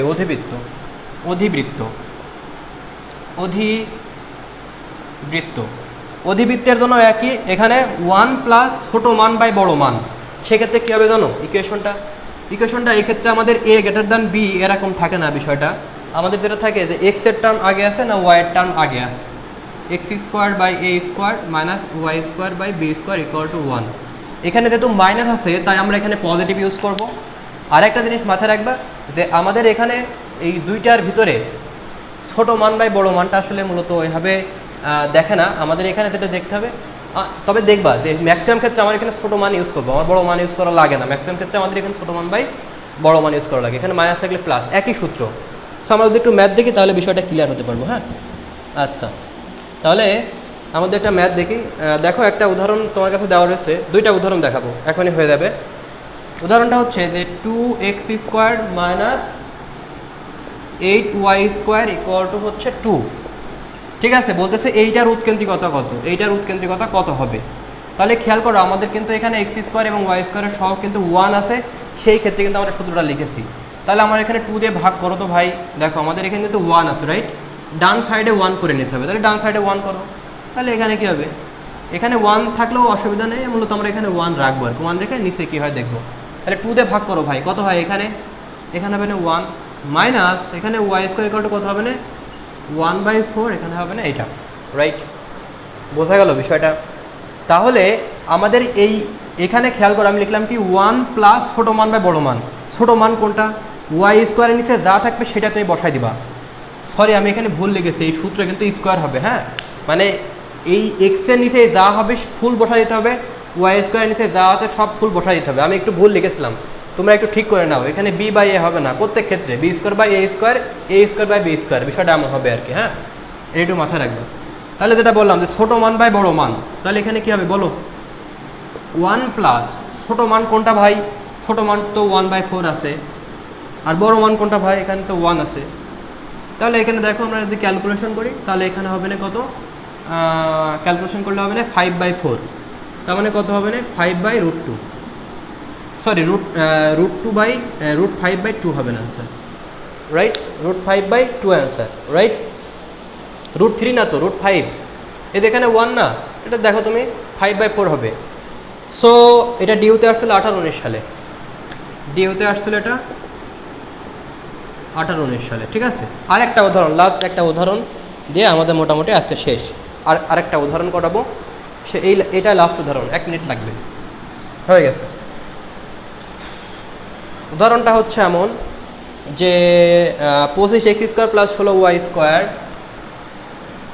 25x square plus 16y square equal two 400 দেওয়া রয়েছে। এবং আমরা দেখলাম যে পরাবৃত্ত বা অধিবৃত্ত যাই বলো, আমাদের কিন্তু এখানে প্লাস যদি থাকে তাহলে উপবৃত্ত, এই ক্ষেত্রে আমাদের সবসময় এই জায়গাটা 1 করে নিতে হচ্ছিল, রাইট? তাহলে 25/x স্কোয়ার, এখানে যদি তুমি 400 দিয়ে ভাগ দাও, 16/y স্কোয়ার বাই 400 দিয়ে যদি ভাগ দাও, তোমাদের একটা ট্রিক্স শিখাই দিই। ট্রিক্সটা হচ্ছে কি জানো, যে এক্স স্কোয়ার তুমি যখন এটাতে ভাগ দিবা তখন এক্স স্কোয়ারের নিচে হবে ওয়াই স্কোয়ারের ভ্যালুটা, আর ওয়াই স্কোয়ারের নিচে হবে এক্স স্কোয়ারের যে সহগটা আছে সেটা, ইকুয়াল টু 1। তাহলে উৎকেন্দ্রিকতা কত? 1 মাইনাস ছোটো মান বাই বড়ো মান। 1 মাইনাস ছোটো মান কত? ছোটো মান হচ্ছে 16 আর বড় মান কত 25, তাহলে এখানে কত হবে 9/25, তাহলে উত্তর হবে কত জানো 3/5 হয়ে গেছে। খুবই সিম্পল, খুবই সিম্পল। এটা ডিউতে আসছিল 17-18 সালে, এটা ডিউতে আসছিল 17-18 সালে। এই কোশ্চেনটা আসছিল ডিউতে আসছিল 17-18 সালে, 17-18 সেশন। সো আমার মনে হয় বোঝাতে পেরেছি। সো আর কোনো জিনিসপত্র নাই আর কি, খুবই সহজ, ঠিক আছে। ঢাকা ইউনিভার্সিটি যদি আরেকটা উদাহরণ যদি আমি তোমাদের একটু বলি আর কি, লাস্ট আরেকটা উদাহরণ যদি তোমাদের একটু দেখাই দিই, সেটা দেখো। উদাহরণটা হচ্ছে এমন, তোমাদের অনেক সময় ঘোরাতে পারে কোশ্চেনগুলো। x-4 তার হোল স্কোয়ার বাই হচ্ছে 100, এখানে ধরো প্লাস দেওয়া রয়েছে y+2 তার হচ্ছে হোল স্কোয়ার বাই হচ্ছে কত এখানে 64 ইকুয়াল টু 1। বলছে উৎকেন্দ্রিকতা কত, উৎকেন্দ্রিকতা কত। তাহলে খুবই সিম্পল, আমি তোমাকে বলেছিলাম কি যে এখানে প্লাস কিংবা মাইনাস থাকুক, আমাদের উৎকেন্দ্রিকতার কোনো পরিবর্তন আনবে না। আমাদের উত্তর হবে ই ইকুয়াল টু 1 - ছোটো মান বাই বড় মান। ছোটো মান কোনটা 64 বাই বড় মান কোনটা 100। তাহলে এখানে হবে কত √36/100, তাহলে এটা হবে কত 6/10। তার মানে আলটিমেটলি উত্তর হবে 3/5। এটা ডিউতে অনেকবার এসেছে, ডিউতে এসেছে। আমি যদি একটু লিখি, ডিউতে আসছে এটা 97-98 সালে, তারপরে আসছে হচ্ছে তোমার 5, 6, 7, 8, 5, 6, 7, 8, 11, 12, বুঝতে পারছো, অনেকবার এসেছে। এটার কারণ একটাই যে এখানে অনেকে ভাবে যে এখানে মাইনাস প্লাস আছে, তাহলে কীভাবে উৎকেন্দ্রিকতা বের করবো, অনেকে এইটা নিয়ে একটু কনফিউজিং থাকবে। কোনো ব্যাপার না, এটা বলতে বোঝায় শীর্ষবিন্দু পরাবৃত্তটা উপবৃত্তটা কোন জায়গায় আছে, পরাবৃত্তের মতো। এই যে -4 আর 2, তাহলে মাইনাস এখানে হবে 4 - 2 বিন্দুতে, 4 - 2 বিন্দুতে পরাবৃত্তটা আছে, সরি উপবৃত্তটা আছে, কিন্তু আমাদের উৎকেন্দ্রিকতা কোনো পরিবর্তন আসবে না। ক্লিয়ার না ব্যাপারটা? সো আমাদের অ্যান্সার এটা। সো আজকের ক্লাসটা এখানে শেষ করতেছি।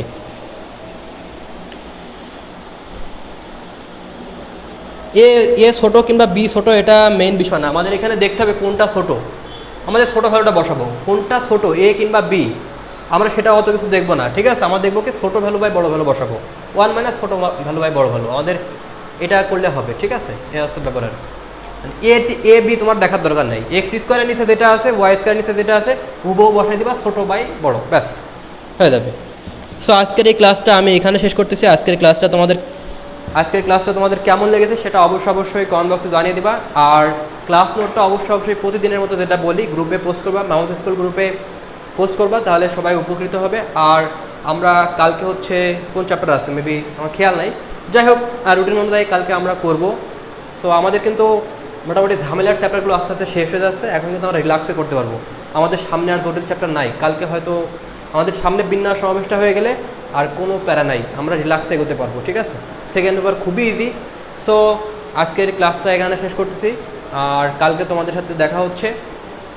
আর হ্যাঁ, যাদের ফিজিক্সের সমস্যা আছে তারা শীঘ্রই ভর্তি হয়ে দেবো, তোমাদের সাথে 16 তারিখ অথবা 17 তারিখে দেখা হবে, রুটিন দিয়ে দেবো গ্রুপে, খুব শীঘ্রই তোমরা পেয়ে যাবে। সো সবাই ভালো থাকো, সুস্থ থাকো, নিজের স্বপ্ন বাস্তবায়নে প্রতিনিয়ত পড়াশোনা করে যাও।